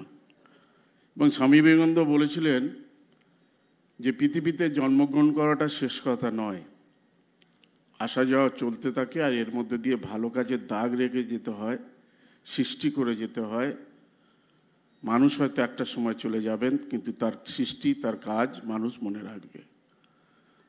আমরা আদর্শে বিশ্বাস করি কর্মই ধর্ম, সেবাই পরম ধর্ম। কর্মের মধ্য দিয়ে আমাদের পরিচয়, আর সেবার মধ্য দিয়ে আমরা পরম ধর্ম আমরা পালন করি। আর সেই উদ্দেশ্য নিয়েই আমাদের মাননীয় সাংসদ একদিকে যেমন ডায়মন্ড হারবারে প্রায় 5,800 কোটি টাকার কাজ ইতিমধ্যে 10 বছরের মধ্যে কাজ করেছেন বিভিন্ন পরিকাঠামোয়, আমি সেই আলোচনার মধ্যে আমরা যাচ্ছি না। একটা আদর্শ লোকসভা কেন্দ্র তৈরি করতে গেলে তার প্রথম দরকার যে রাস্তা, তার দ্বিতীয় কথা হলো এডুকেশন, তৃতীয় লাইট, চতুর্থ স্বাস্থ্য পরিষেবা কেন্দ্র, তারপরে জল। এই যেগুলো দরকার সেইগুলো আজকের তিনি করে দিয়েছেন। এর সঙ্গে তিনি সাংস্কৃতিক অনুষ্ঠান, ফুটবল টুর্নামেন্ট, আরও বিভিন্ন ক্ষেত্রে, অর্থাৎ একটা আদর্শ লোকসভা কেন্দ্র গড়তে গেলে যা যা দরকার সেই জায়গা থেকে কোভিডের সময় একদিনে 52,000-এর উপরে টেস্ট, তার সঙ্গে আমফানের সময় আমরা বা করোনার সময় 12 দিনের মধ্যে 14 লক্ষ মানুষের বাড়িতে বাড়িতে আমরা খাবার পৌঁছে দিতে পেরেছিলাম। এই যে সেবা, আর এর মধ্যে দিয়ে আমরা সবসময় বলে থাকি তাই যে একটা মডেল ডায়মন্ড হারবার লোকসভা কেন্দ্র। অনেকে উপহাস করেন বাইরে থেকে কিন্তু আমরা চুপি সারে আমাদের সেনাপতির নির্দেশ অনুযায়ী আমরা কাজ করে চলেছি। কাজই প্রমাণ করে দেবে, এটাই আমরা চাই। আমাদের তাই স্বামী বিবেকানন্দের সেই কথাটাই আমাদের মনে পড়ে, যিনি বলেছিলেন, জাগো ওঠো, যতক্ষণ না তোমরা স্থির লক্ষ্যে পৌঁছতে পারছো ততক্ষণ থেমে থেকো না। তাই আমরা থামিনি, আমাদের সাংসদ থামছেন না, বিভিন্ন কাজের মধ্য দিয়ে তিনি প্রমাণ করতে চাইছেন। যেমনভাবে আমাদের মাননীয় মুখ্যমন্ত্রী মমতা বন্দ্যোপাধ্যায় আজকে যে আইডিওলজি, বিভিন্ন যে পরিষেবাগুলো আজকের সারা ভারতবর্ষের মানুষ নয়, সারা পৃথিবীর মানুষ সম্মান জানাচ্ছে। এক একটা কাজ, কন্যাশ্রী প্রকল্প, রূপশ্রী প্রকল্প, দুয়ারে সরকার, সবুজ সাথী প্রকল্প, বিভিন্ন যে কাজ, আজকে সেই কাজের মধ্য দিয়ে আজকের আমরা লক্ষ্মীর ভাণ্ডার, ঠিক সেইভাবে আমাদেরও সাংসদ তিনিও একটা চ্যালেঞ্জের মধ্য দিয়ে বিভিন্ন কাজ দিচ্ছেন, যেগুলো কাজের মধ্য দিয়ে আজকে সারা শুধু ওয়েস্ট বেঙ্গল নয়, ভারতবর্ষের মানুষ জানতে পারছে যে ডায়মন্ড হারবার লোকসভার একটা মডেল, যে মডেলের মধ্য দিয়ে শুধু মডেল নয়, উপহাস নয়, কাজের মধ্য দিয়ে তারা দেখাচ্ছে। আমরা এটাই চেয়েছিলাম। আমরা জানি যে নেতাজি সুভাষচন্দ্র বলেছিলেন যে সততা, স্বচ্ছতা, ত্যাগ, ধর্মনিরপেক্ষ এবং দেশপ্রেম যার মধ্য দিয়ে থাকবে, যার মধ্য দিয়ে সমন্বয় মধ্য দিয়ে নেতৃত্ব দিতে পারবে, সে যখন উপযুক্ত হবে, পৃথিবীর এমন কোনো শক্তি নেই তাকে বাধা সৃষ্টি করতে পারে। তাই আমাদের মাননীয় সাংসদ অভিষেক বন্দ্যোপাধ্যায় তিনি তার নিজের মধ্য দিয়ে তিনি কাজ করে চলেছেন এবং সেই উপযুক্ত জায়গায় তিনি পৌঁছতে পেরেছেন। তাই এমন কোনো শক্তি নেই তাকে বিভিন্ন প্রতিবন্ধকতা, বাধা সৃষ্টি করে তার কাজকে প্রতিহত করতে পারে। আমি আমাদের ধন্যবাদ জানাচ্ছি আপনাদেরকে যে তার ডাকে আজকে সারা পশ্চিমবঙ্গের বিভিন্ন জায়গা থেকে আমাদের ডাক্তাররা, যারা আমরা একটা সময় করোনার সময় আমরা বলেছিলাম যে ডাক্তাররাই আমাদের ভগবান। কেন বলেছিলাম? তখন আমাদের গির্জা বন্ধ হয়ে গেছিল, মন্দির বন্ধ হয়ে গেছিল, মসজিদ বন্ধ হয়ে গেছিল, কিন্তু একটা দরজা খোলা ছিল, সেটা হলো ডাক্তারদের দরজা। আজকে সেখানে আমাদের অনেক ডাক্তার মারা গেছে। আমরা জনপ্রতিনিধি, আমরাও বার হয়েছিলাম রিস্ক নিয়ে, অনেকেই মারা গেছে। তাই তাদের সেই সেবার মধ্য দিয়ে আমরা তাই নতুন প্রজন্মকে আমরা শিখিয়ে যেতে চাই, যে কথার মধ্য দিয়ে আমরা বলে থাকি যে আজকে যাদেরকে আমরা সুন্দর করে তার আচার আচরণ, ব্যবহার, সামাজিকতা, সেবার মধ্য দিয়ে যখন উপযুক্ত হবে, তারাই হবে আমাদের নতুন প্রজন্ম, তারাই হবে আমাদের দেশের ভবিষ্যৎ। আমরা এটাই চাই, আমাদের নতুন প্রজন্ম এটা থেকে তারা শিখবে এবং আমরা এগিয়ে যাব। যে কথার মধ্যে দিয়ে আমরা বলি যে আমরা চলি সম্মুখ পানে, কে আমাদের রুখবে, রইল যারা পিছুর টানে, কাঁদবে তারা কাঁদবে। আমরা বাঙালি, আমরা সব কিছুই পারি, সারা পৃথিবী জুড়ে আমাদের সেই সম্মান আছে। বাঙালি যে চিন্তা ভাবনা করে আজকে আগামী দিন ভারতবর্ষের মানুষ সেটা চিন্তা ভাবনা করছে, এটাই আমরা বলতে চাই। আমরা বলবো যে we shall overcome, we shall overcome, we shall overcome, I do believe we shall overcome someday. আমাদের জয় হবে, আমরা জয় করব। ঈশ্বর আল্লাহ তেরে নাম সবকো সুমতি দে ভগবান।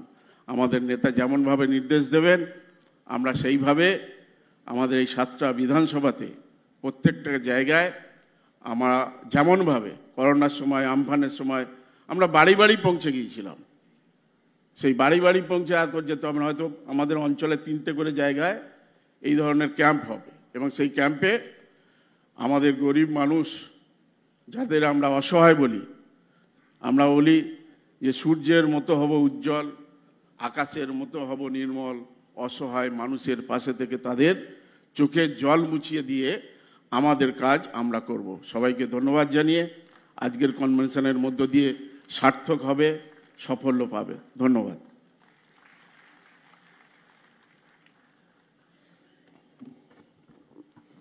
অনেক ধন্যবাদ স্যার।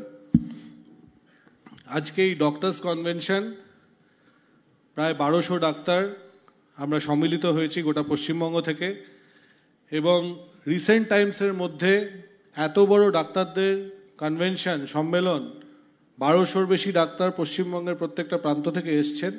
সবাইকে অনেক অভিনন্দন। এবং যে মানুষটার কথা শোনার জন্যে আজকে আমরা বসে আছি এতক্ষণ ধরে, আমরা সবাই এসছি পশ্চিমবঙ্গের বিভিন্ন প্রান্ত থেকে, আমরা তার গুরুত্বপূর্ণ মন্তব্য শুনব। মাননীয় সাংসদ, আমাদের সবাইকার গাইড মাননীয় সাংসদ শ্রী অভিষেক বন্দ্যোপাধ্যায়, তাদেরকে অনুরোধ জানাবো মঞ্চে কিছু বলার জন্য।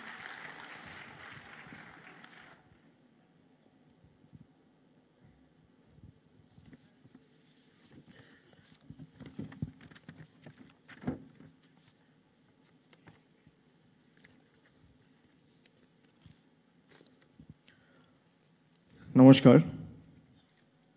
আমি প্রথমেই আমার পূর্ববর্তী বক্তা সহ আজকের এই অনুষ্ঠানের সঞ্চালক ভাই ডক্টর অভিক ঘোষ সহ আমাদের সভামঞ্চে যারা উপস্থিত রয়েছেন, রাষ্ট্রমন্ত্রী পরিবহন দপ্তরের দিলীপ মণ্ডল সহ এমএলএ পান্নালাল হালদার, শৌকত মোল্লা, মোহন নস্কর, আব্দুল খালেক মোল্লা, সম্মানীয় অশোক দেব থেকে শঙ্কর নস্কর, জাহাঙ্গীর থেকে জেলা পরিষদ মেম্বার যারা রয়েছেন, শিখাদি, শচীদি, সোমাশ্রী সহ ডিস্ট্রিক্ট অ্যাডমিনিস্ট্রেশনের পুরো টিম, জেলা শাসক সম্মানীয় সুমিত গুপ্ত থেকে শুরু করে এসপি রাহুল গোস্বামী সহ এডিএম সহ সিএমওএইচ, বিএমওএইচ সহ সর্বস্তরের নির্বাচিত জনপ্রতিনিধি, পুরসভার চেয়ারম্যান, ভাইস চেয়ারম্যান, জেলা পরিষদ মেম্বার, পঞ্চায়েত সমিতির কর্মাধ্যক্ষ, সভাপতি সহ জনপ্রতিনিধি যারা উপস্থিত রয়েছেন,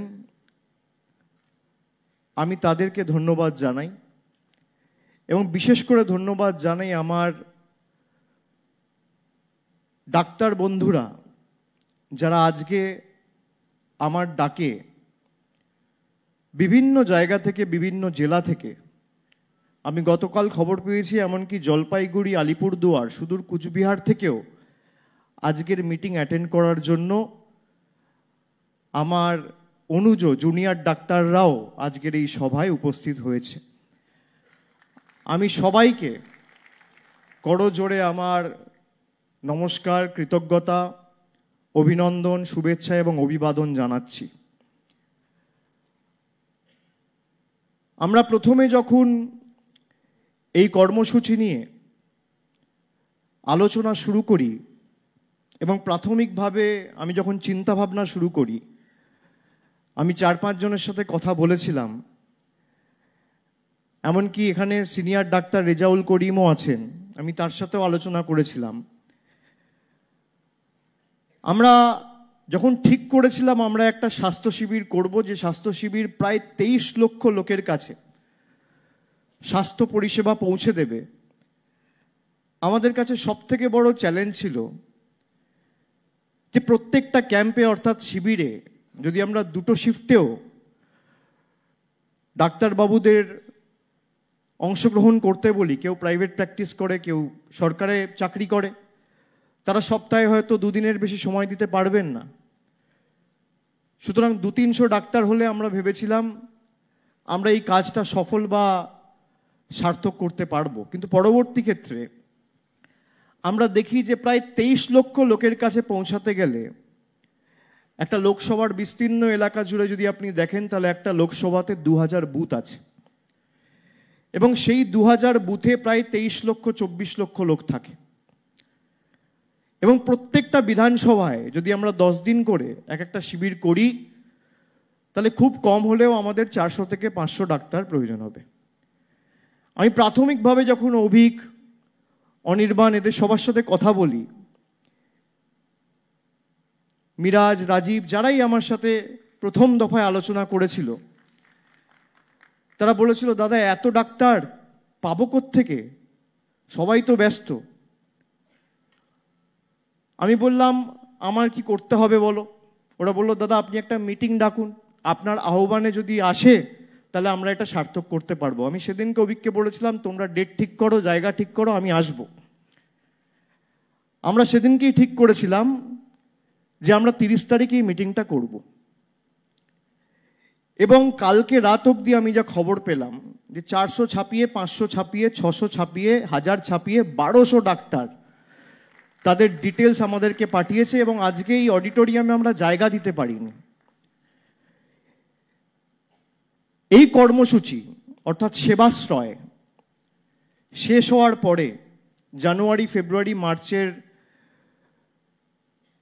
মধ্যেখানে অর্থাৎ 15-16 তারিখ নাগাদ যদি শেষ হয়, আমরা পয়লা বৈশাখের আগে দরকার হলে ডাক্তারদের 5000 ডাক্তারের একটা কনভেনশন আমরা করব এবং কলকাতার বুকে করব।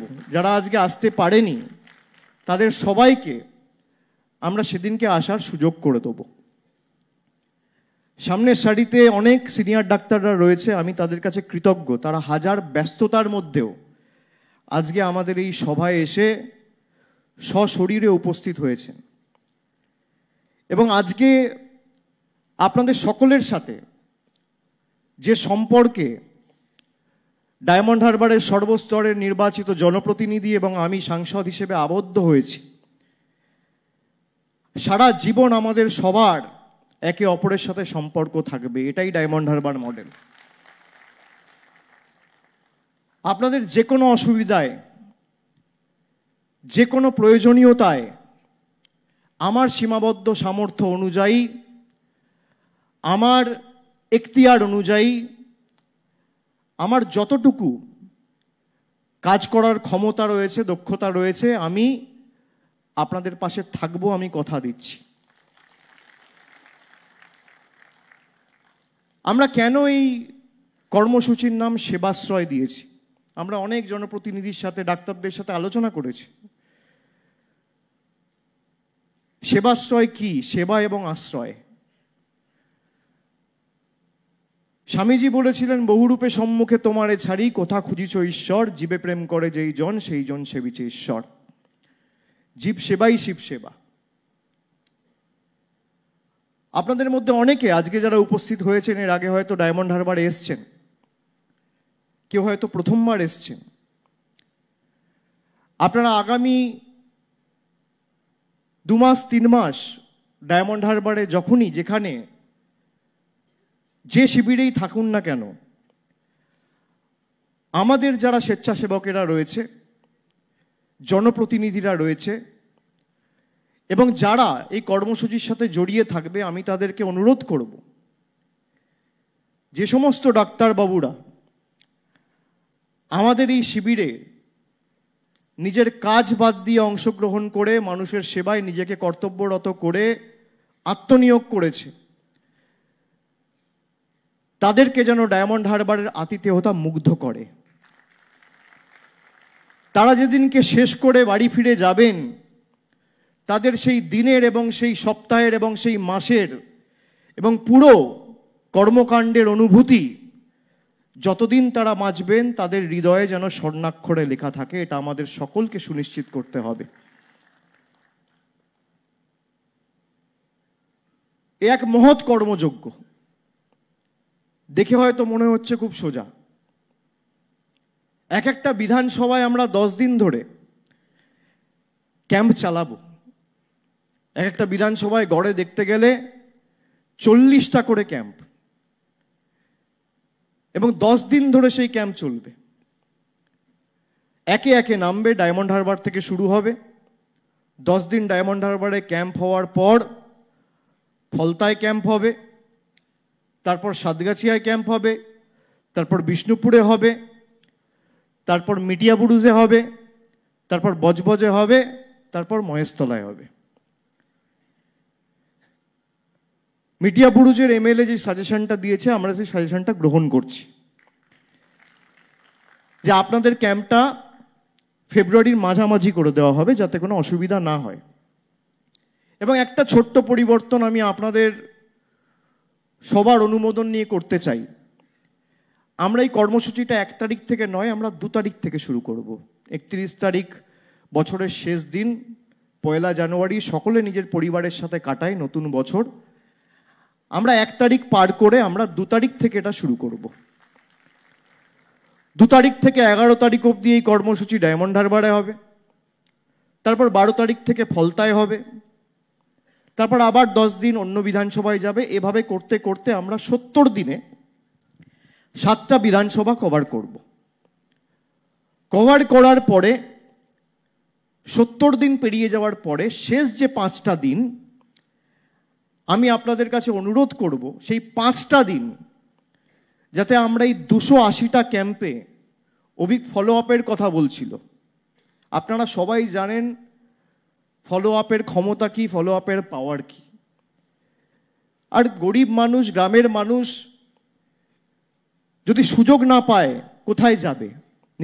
নিশ্চিতভাবে আমাদের জেলা স্বাস্থ্য ব্যবস্থা রয়েছে, পিএইচসিগুলো রয়েছে, সাব সেন্টার রয়েছে, কিন্তু আমরা চেষ্টা করেছি আরও 2 ধাপ 3 ধাপ নেমে 5টা 6টা করে বুথে এক একটা করে ক্যাম্প তৈরি করে সেই 5000 লোক বা 6000 লোককে পরিষেবা দেওয়া, দুয়ারে স্বাস্থ্য পরিষেবা যেটাকে বলবে। আমরা ওই 5 দিন 70 দিন পেরিয়ে যাওয়ার পরে শেষ যে 5 দিন, সেই 5 দিনে ডায়মন্ড হারবার থেকে শুরু করে একদম বজবজ মহেশতলায় গিয়ে শেষ হওয়ার সময় যে 280টা ক্যাম্পে আমরা সেই শিবিরগুলো অনুষ্ঠিত করেছি, সেই 280টা শিবিরে সাইমালটেনিয়াসলি 5 দিন আমরা টানা শিবির করব। ধরুন 2 জানুয়ারি ডায়মন্ড হারবারে কেউ একজন দেখাতে এলো, তার কোনো সমস্যা রয়েছে, তাকে আপনি বলতে পারেন যে 13ই মার্চ কিন্তু আপনার এখানে আবার শিবির হবে, কোনো অসুবিধা হলে বা কোনো প্রশ্ন থাকলে বা কোনো রকম কিছু জানার প্রয়োজনীয়তা থাকলে আপনি আবার এই ক্যাম্পে আসবেন, আমরা কিন্তু বসবো। This is the power of follow আপস। আমরা সেই কারণে সিদ্ধান্ত নিয়েছি এই কর্মসূচি আমরা 75 দিন অবধি চালাবো। 70 দিনে আমরা বিধানসভা পার করে শেষ 5 দিন, লাস্ট যে 5 দিন, সেই 5 দিন আমরা প্রত্যেকটা বুথে আবার পুনরায় সেই স্বাস্থ্য শিবিরগুলো অনুষ্ঠিত করব। এবং কর্মসূচি নিয়ে বিস্তারিত আপনাদের সামনে আমরা কি কি পরিষেবা আমরা দেবো সেটা আমরা তুলে ধরেছি, সেটা আপনারা দেখেছেন।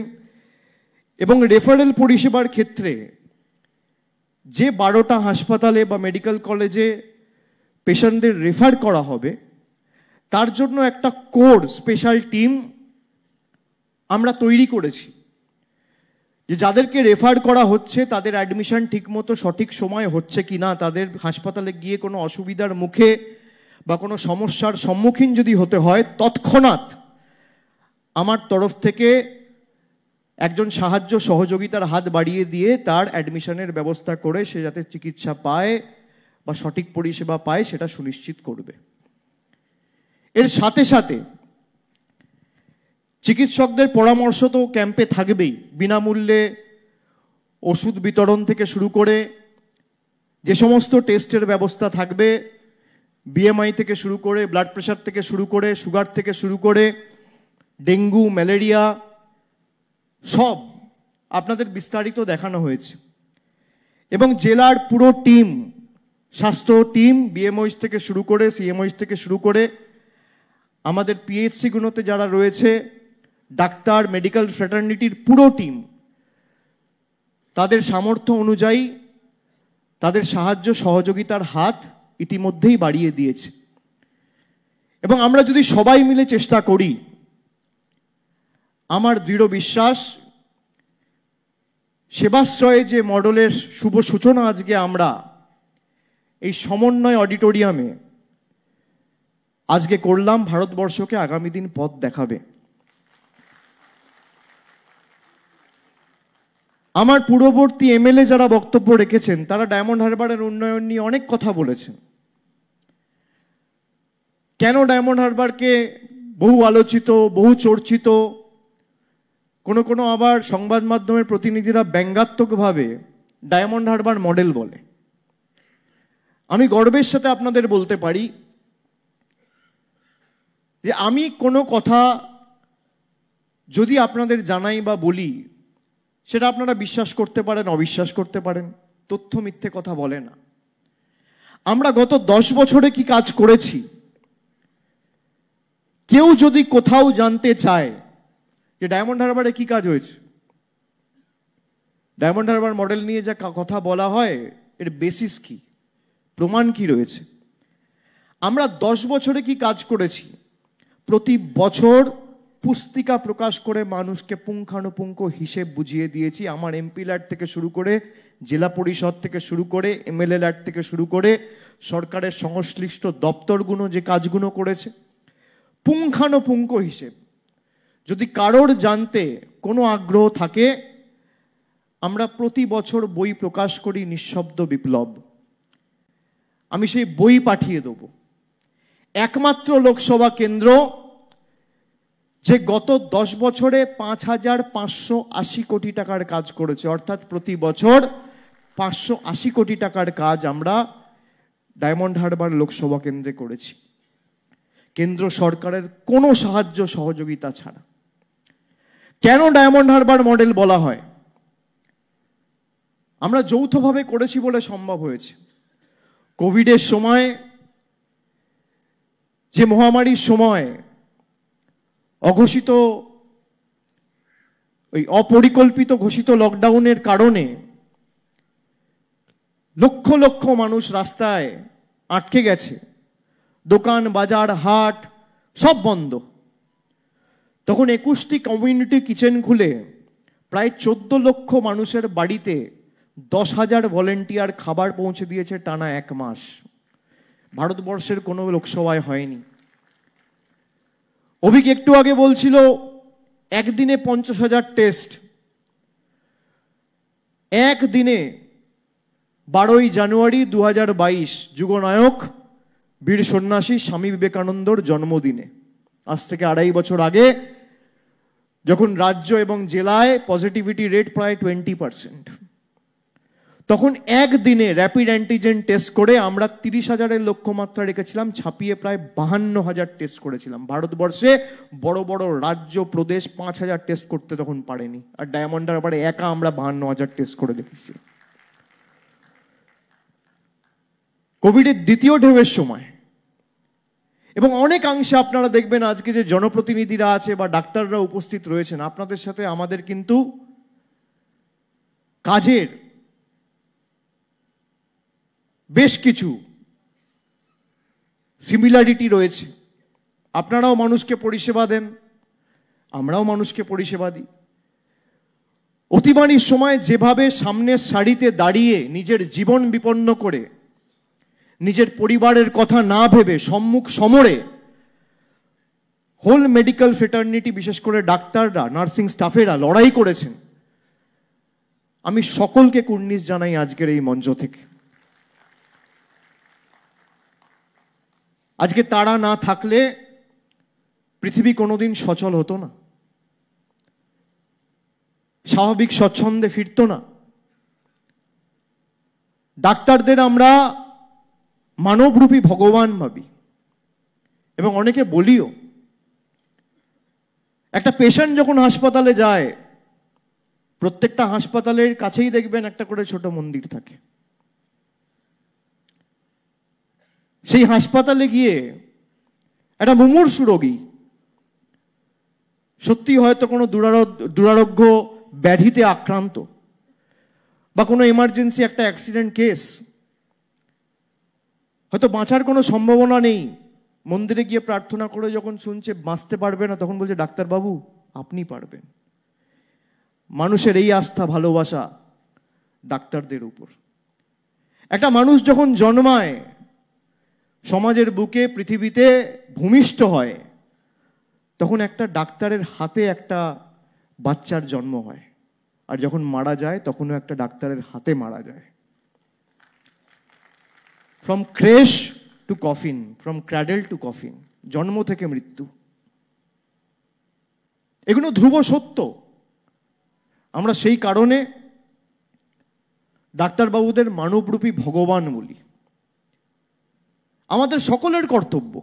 আমি যদি আজকে চাই সেবাশ্রয় করব, একা কারোর পক্ষে কোনো কাজ করা সম্ভব নয়। আমি যদি একা চাইতাম 50,000 টেস্ট হবে, 100% ভ্যাকসিনেশন হবে। কারোর সাহায্য সহযোগিতা ছাড়া একা কোনোদিন কোনো কাজ করা সম্ভব নয়। আমি আমিত্বে বিশ্বাস করি না, আমি টিম ওয়ার্কে বিশ্বাস করি, আমি আমরার নীতিতে বিশ্বাস করি, এবং আমরা করে দেখিয়েছি, আগামী দিনেও করে দেখাবো। এবং এই সেবাশ্রয় মডেল শুধু বাংলা নয়, আমি চাই ভারতবর্ষে দৃষ্টান্ত স্থাপন করুক আপনাদের হাত ধরে। একটা দুর্ভাগ্যজনক ঘটনাকে কেন্দ্র করে যেভাবে বাংলাকে কালিমালিপ্ত করা হয়েছে, কলুষিত করা হয়েছে, আমাদের বাংলার ক্ষমতা কি, বাংলার শক্তি কি, বাংলার কৃষ্টি কি, সংস্কৃতি কি, ভারতবর্ষের কাছে তুলে ধরতে হবে।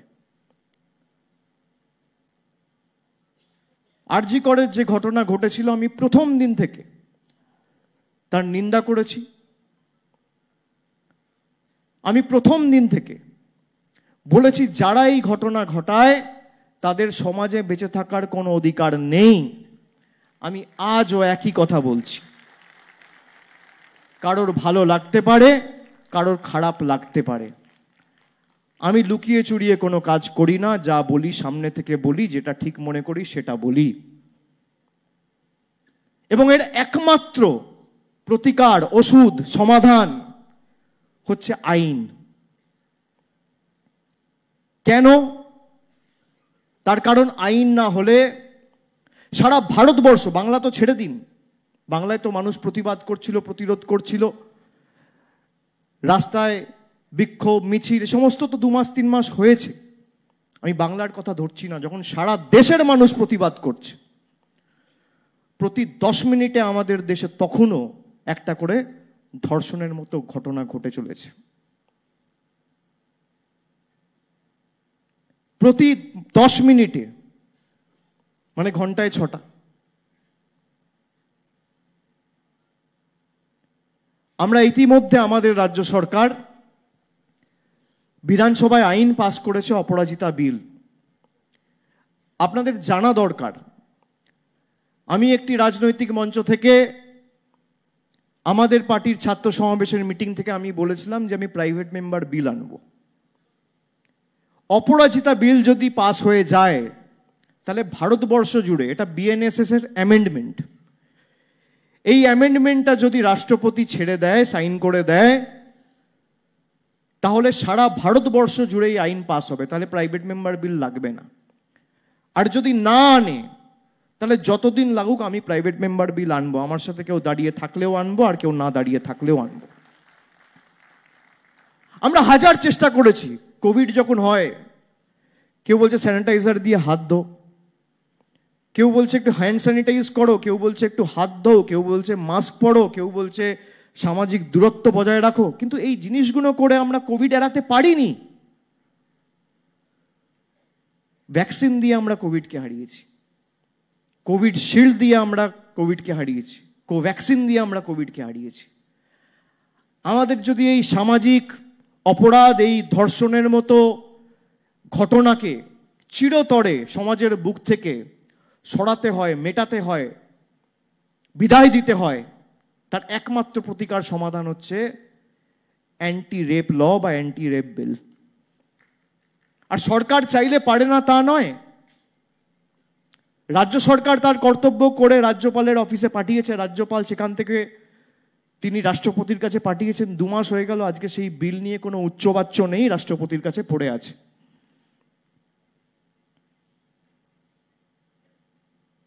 এই বিল পাস হয়ে গেলে, আর বিলটা এমনভাবে করা হয়েছে যে 50 দিনে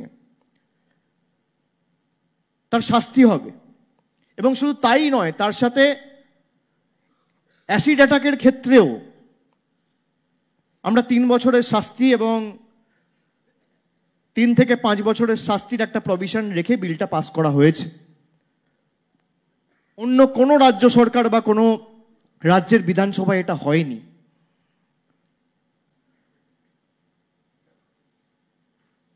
এই বিল যেদিনকে পাস হবে, সেদিনকে এই ধর্ষণের মতো ঘটনা আমাদের সমাজে বন্ধ হবে। কেন্দ্র সরকার যদি চায় একদিন লাগবে, অর্ডিন্যান্স আনতে পারে। আপনারা সবাই দেখেছেন G20 নাম করে দিল্লি সরকারের ক্ষমতা কুক্ষিগত করে রাখার জন্য অর্ডিন্যান্স করে দিল্লি নির্বাচিত সরকারের ক্ষমতা কেড়ে নিয়েছিল।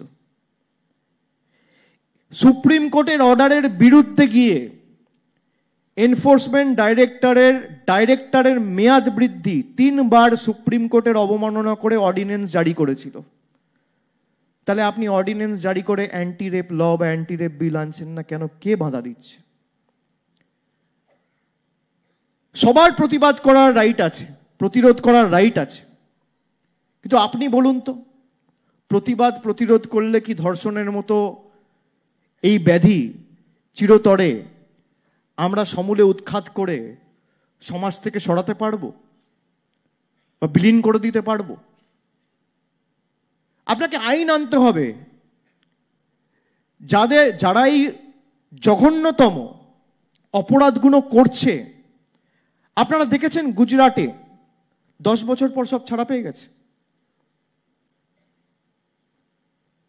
আমার বক্তব্য যে কেউ যদি, এটা খুব সেন্সিটিভ, কারোর ভালো লাগতে পারে, কারো খারাপ লাগতে পারে, কেউ ভাবতে পারে যে অভিষেক বন্দ্যোপাধ্যায় যে কথাগুলো বলছে সেই কথাগুলো বলা মানে তো আইনকে সম্মান না করা।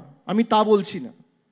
আমার বক্তব্য যেখানে সার্কামস্ট্যান্সিয়াল এভিডেন্স, পারিপার্শ্বিক আপনার তথ্য প্রমাণ আপনার বিরুদ্ধে, সেখানে আমি কেন একটা লোককে 4 বছর 3 বেলা খাইয়ে জেলে রাখবো? কেন তার ক্যাপিটাল পানিশমেন্ট হবে না? সমাজে তার বেঁচে থাকার অধিকার নেই? একটা লোককে যদি আমি 5 বছর ধরে জেলে রাখি আর ট্রায়াল শুরু হবে, তারপর তো সে 4টে কোর্টে যাবে, high court, division bench, supreme court, mercy petition, এ করতে করতে তো 6 বছর লেগে যাবে। একটা লোককে যদি আমি 6 বছর জেলে রাখি, তাহলে দিনে 2 কাপ চা আর 3 বার খাবার খাওয়াতে আমার 300 টাকা খরচা। তাহলে বছরে কত টাকা খরচা? দিনে 300 টাকা খরচা হলে মাসে কত টাকা খরচা? 9,000 টাকা। বছরে খুব কম করলেও 1 লাখ টাকা। আমি 6 লাখ টাকা তার পিছনে খরচা করবো কেন? 6টা গরিব মানুষ বাড়ি পাবে। আমার বক্তব্য এখানে, আমাদের সকলকে বুঝতে হবে এটা। এর মধ্যে কোনো রাজনীতি নেই। সে যেই হোক, যেই রাজনৈতিক দলেরই হোক, ফাঁসির মঞ্চে তাকে নিয়ে যাওয়া উচিত।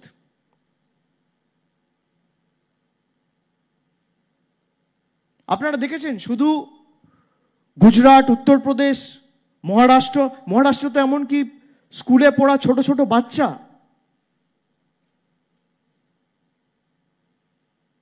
তাদেরকেও ছাড়া হয় না। এই সমস্ত দানবদের আমি মনে করি সমাজে বেঁচে থাকার কোনো অধিকার নেই। আমাদের এটা প্রথমে বোঝা দরকার। এই নিয়ে বৃহত্তর আন্দোলন, এই আইন নিয়ে দরকার হলে আমরা আগামী দিন করব, কিন্তু আপনাদের সকলের সহযোগিতা আমার চাই। আপনারা সহযোগিতা করবেন তো? এছাড়া কোনো সুরাহা নেই, কোনো সমাধান নেই। আমার সাথে যখনই কোনো ডাক্তারবাবুর কথা হয়েছে, যে কোনো জুনিয়র ডাক্তার হোক বা সিনিয়র ডাক্তার হোক, আমি সবাইকে বলেছি যে তোমরা আইন নিয়ে বলছো না কেন? 3 মাস প্রতিবাদ হলো, আজকে কি ধর্ষণ বন্ধ হয়ে গেছে? আজও প্রতি 10 মিনিটে একটা করে ধর্ষণ হচ্ছে। আর এটা হচ্ছে রিপোর্টেড ডেটা। কত লোক রিপোর্টই করে না। সম্মান নষ্ট হবে, পরিবারের লোক জানতে পারবে, পাড়া প্রতিবেশীর লোকেরা জানতে পারবে, এগুলো তো ধ্রুব সত্য। তাহলে আনরিপোর্টেড নাম্বার কত হবে সব মিলিয়ে? তার মানে তো প্রায় মিনিটে একটা করে হয়ে যাবে।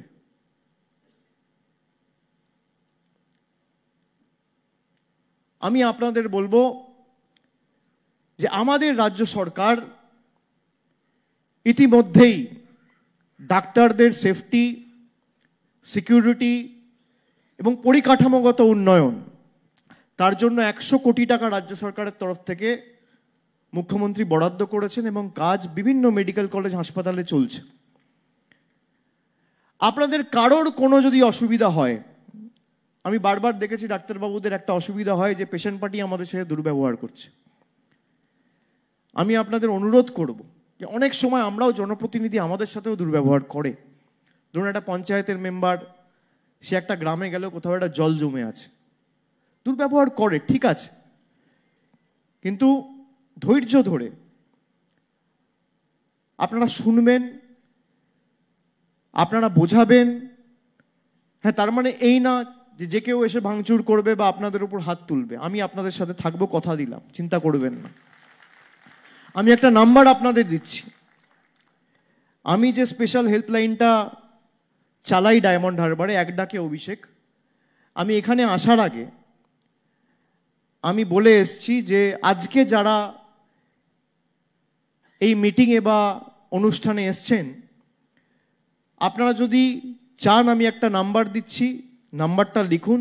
আপনারা সকলে কোনো অসুবিধা হলে এই নাম্বারে সরাসরি ফোন করে আমাকে জানাবেন। আমি একটা 10 জনের কোর টিম দরকার হলে এখানে অভিজ্ঞদের সাথেই কথা বলে আমি 10 জনের একটা কমিটি তৈরি করে দেবো, যারা আপনাদের সাথে যোগাযোগে থাকবে। আপনাদের কোনো রকম কোনো অসুবিধা হলে তৎক্ষণাৎ আমাকে জানাবে এবং আমি আপনাদের সাথে থাকব। 7887 7887 এটা এক ডাকে অভিষেকের হেল্পলাইন নাম্বার। আমার 10 জনের একটা প্রায়োরিটি গ্রুপ তৈরি করে দেওয়া হয়েছে আমার তরফ থেকে, আমি বলে এসছি,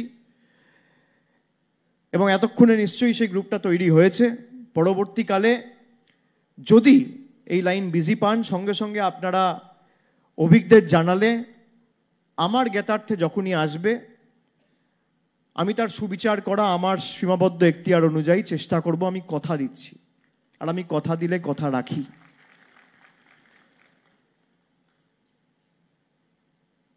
এবং আমি আপনাদের আরেকবার ধন্যবাদ জানাবো, কৃতজ্ঞতা জানাবো যে যেভাবে আপনারা আজকে আমাদের ডাকে সাড়া দিয়ে সকলে মিলে উপস্থিত হয়েছেন। কেউ উত্তর 24 পরগনা থেকে এসছেন, কেউ কলকাতা থেকে এসছেন, কেউ দক্ষিণ 24 পরগনা থেকে এসছেন, কেউ বর্ধমান থেকে এসছেন, হুগলি থেকে এসছেন, ওদিকে দক্ষিণ দিনাজপুর, উত্তর দিনাজপুর, কুচবিহার, জলপাইগুড়ি, আলিপুরদুয়ার, পশ্চিমাঞ্চলে পুরুলিয়া, বাঁকুড়া, পশ্চিম মেদিনীপুর। আপনারা যেখানে এরকম কর্মসূচি, সামাজিক কর্মসূচি, সেবাশ্রয়ের মতো আপনাদের গ্রামে বা আপনাদের পাড়ায় বা আপনাদের এলাকায় বা আপনাদের অঞ্চলে যদি করতে চান, সেটাও আমাকে জানাবেন। আমি যতটুকু পারবো আপনাদের পাশে দাঁড়িয়ে আপনাদের সহযোগিতা, সাহায্যের হাত বাড়িয়ে দেব। বিন্দুতে বিন্দুতে সিন্ধু তৈরি হয়।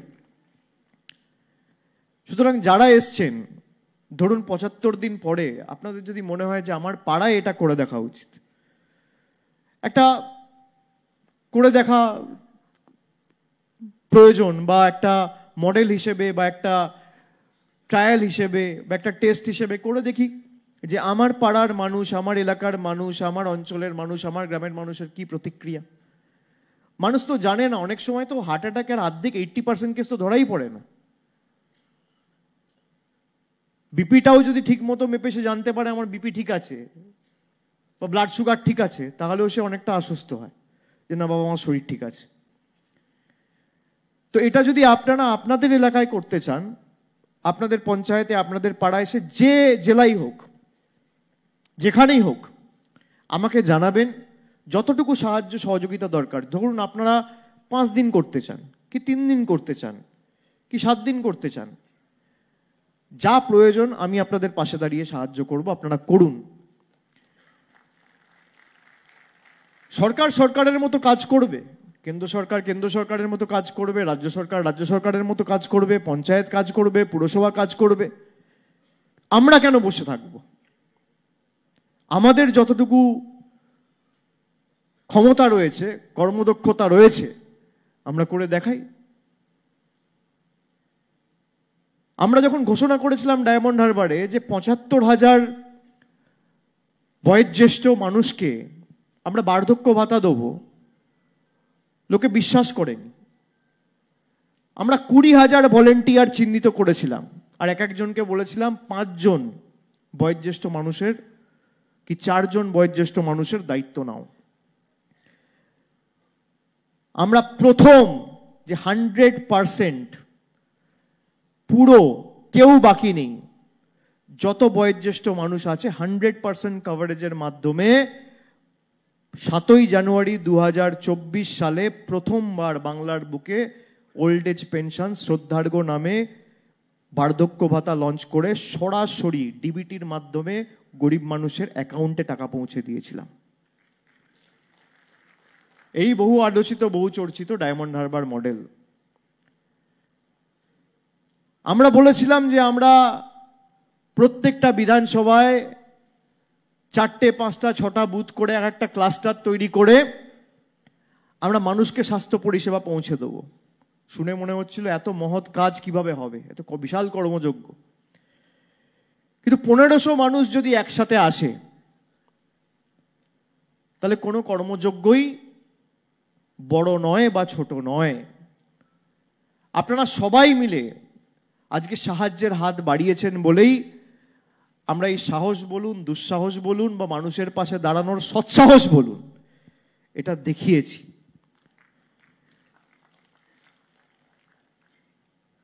এবং আমরা যখন শুরু করেছিলাম, আমি বললাম আপনাদের যে ২০০, ৩০০, ৪০০ থেকে শুরু করে আজকে কাজ করতে করতে দেখবেন অনেক মানুষ আপনাদের সাথে যুক্ত হবে।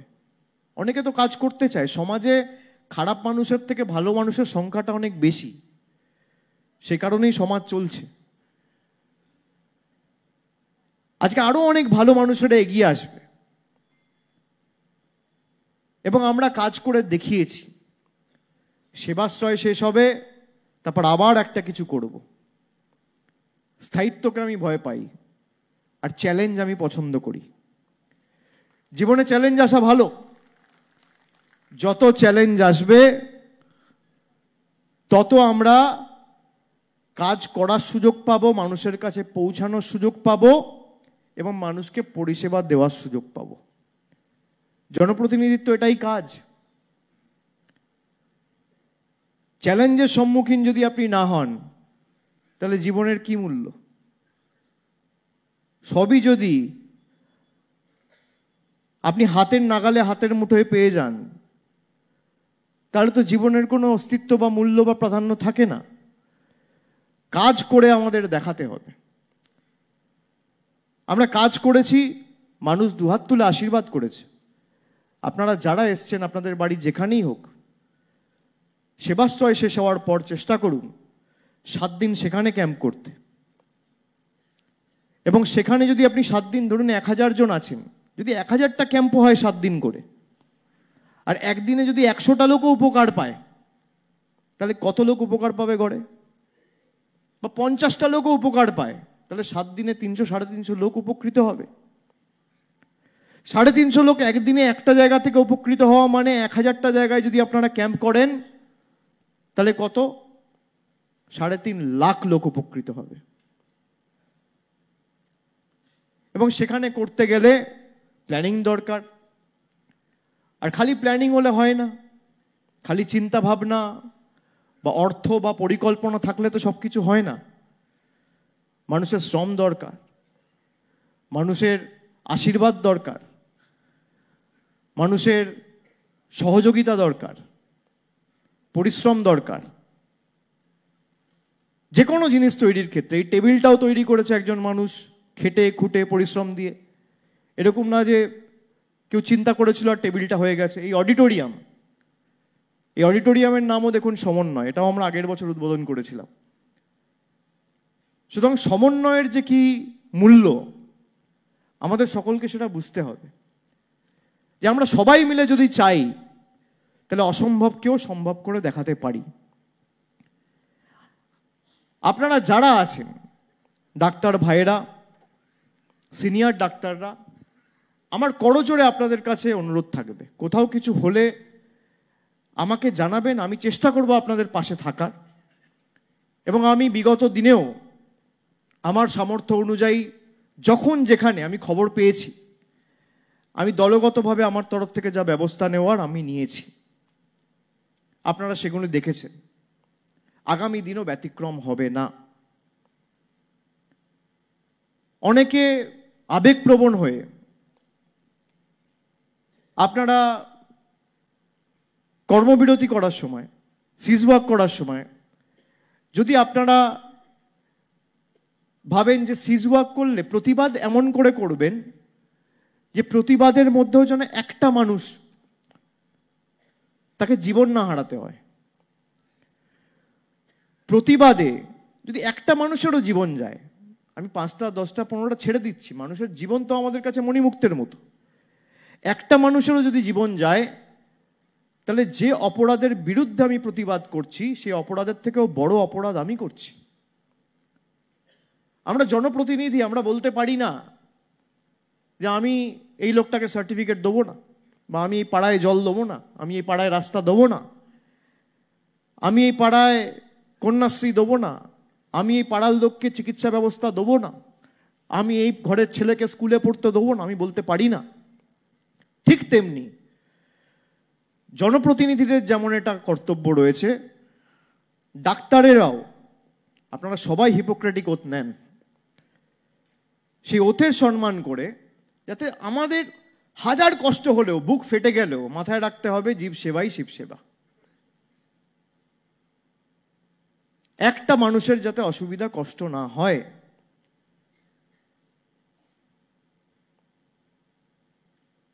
কারোর প্রতারণায় পা দেবেন না। কিছু লোক আছে নিজের অস্তিত্ব বজায় রাখতে আর মিডিয়ার শিরোনামে থাকতে কিছু জুনিয়র ছেলেদের ব্যবহার করে। আরে আপনি দাবি নিয়ে পথে নামুন না, সিপিএম, বিজেপি, কংগ্রেস, নির্দল কালকে বিল নিয়ে পথে নামুক, আমি সমর্থন করব, কেউ নামবে না। আমি চ্যালেঞ্জ করছি, তো লাইভ হচ্ছে। কালকে বিজেপি মিটিং ডাকুক যে অ্যান্টি রেপ বিল পাস করা হবে, তৃণমূলের কেউ সমর্থন না করলে আমি একা করব। পারবে না এরা করতে। আর আমরা আমাদের দলীয় অবস্থান স্পষ্ট করেছি, আমরা অ্যান্টি রেপ বিল বিধানসভায় পাস করিয়ে দেখিয়েছি। আপনারা করান না। অন্য রাজনৈতিক দলও তো অন্য রাজ্যগুলো পরিচালনা করছে। আমাদের পার্শ্ববর্তী যে রাজ্যগুলো রয়েছে সেখানে হোক, ত্রিপুরায় হোক, আসামে হোক, ঝাড়খণ্ডে হোক, উড়িষ্যায় হোক, বিহারে হোক, কেউ করেনি। কোনো কেন্দ্রীয় সরকার যদি চায় যে আমি একটা আইন পাস করব, কেন কৃষি আইন যখন পাস করেছিলেন কতক্ষণ লেগেছিল? 700 কৃষক মারা গেছিল। তারপর আপনারা ইউটার্ন নিয়ে সেই বিল আপনারা ক্যান্সেল করেছেন। 700 কৃষক আত্মহত্যা করেছিল। করবে, আজ নয় কাল হবে। মানুষের ক্ষমতার আগে কোনো রাজনৈতিক নেতা বা নেত্রীর ক্ষমতা নেই। নিজেকে সে যত বড় নেতা বা নেত্রী ভাবুক। আমি এটা প্রতিটা মিটিংয়ে বলি যে জন সমর্থন বা মানুষের ক্ষমতার আগে কারোর ক্ষমতা নেই। সেই মানুষ চেয়েছে বলে আজকে কেউ নেতা হয়েছে, কেউ নেত্রী হয়েছে, কেউ পঞ্চায়েতে জিতেছে, কেউ পুরসভায় জিতেছে, কেউ এমএলএ হয়েছে, কেউ এমপি হয়েছে। মানুষ না চাইলে আমার মূল্য 0। তা মানুষের জন্যই তো আপনারা কাজ করুন।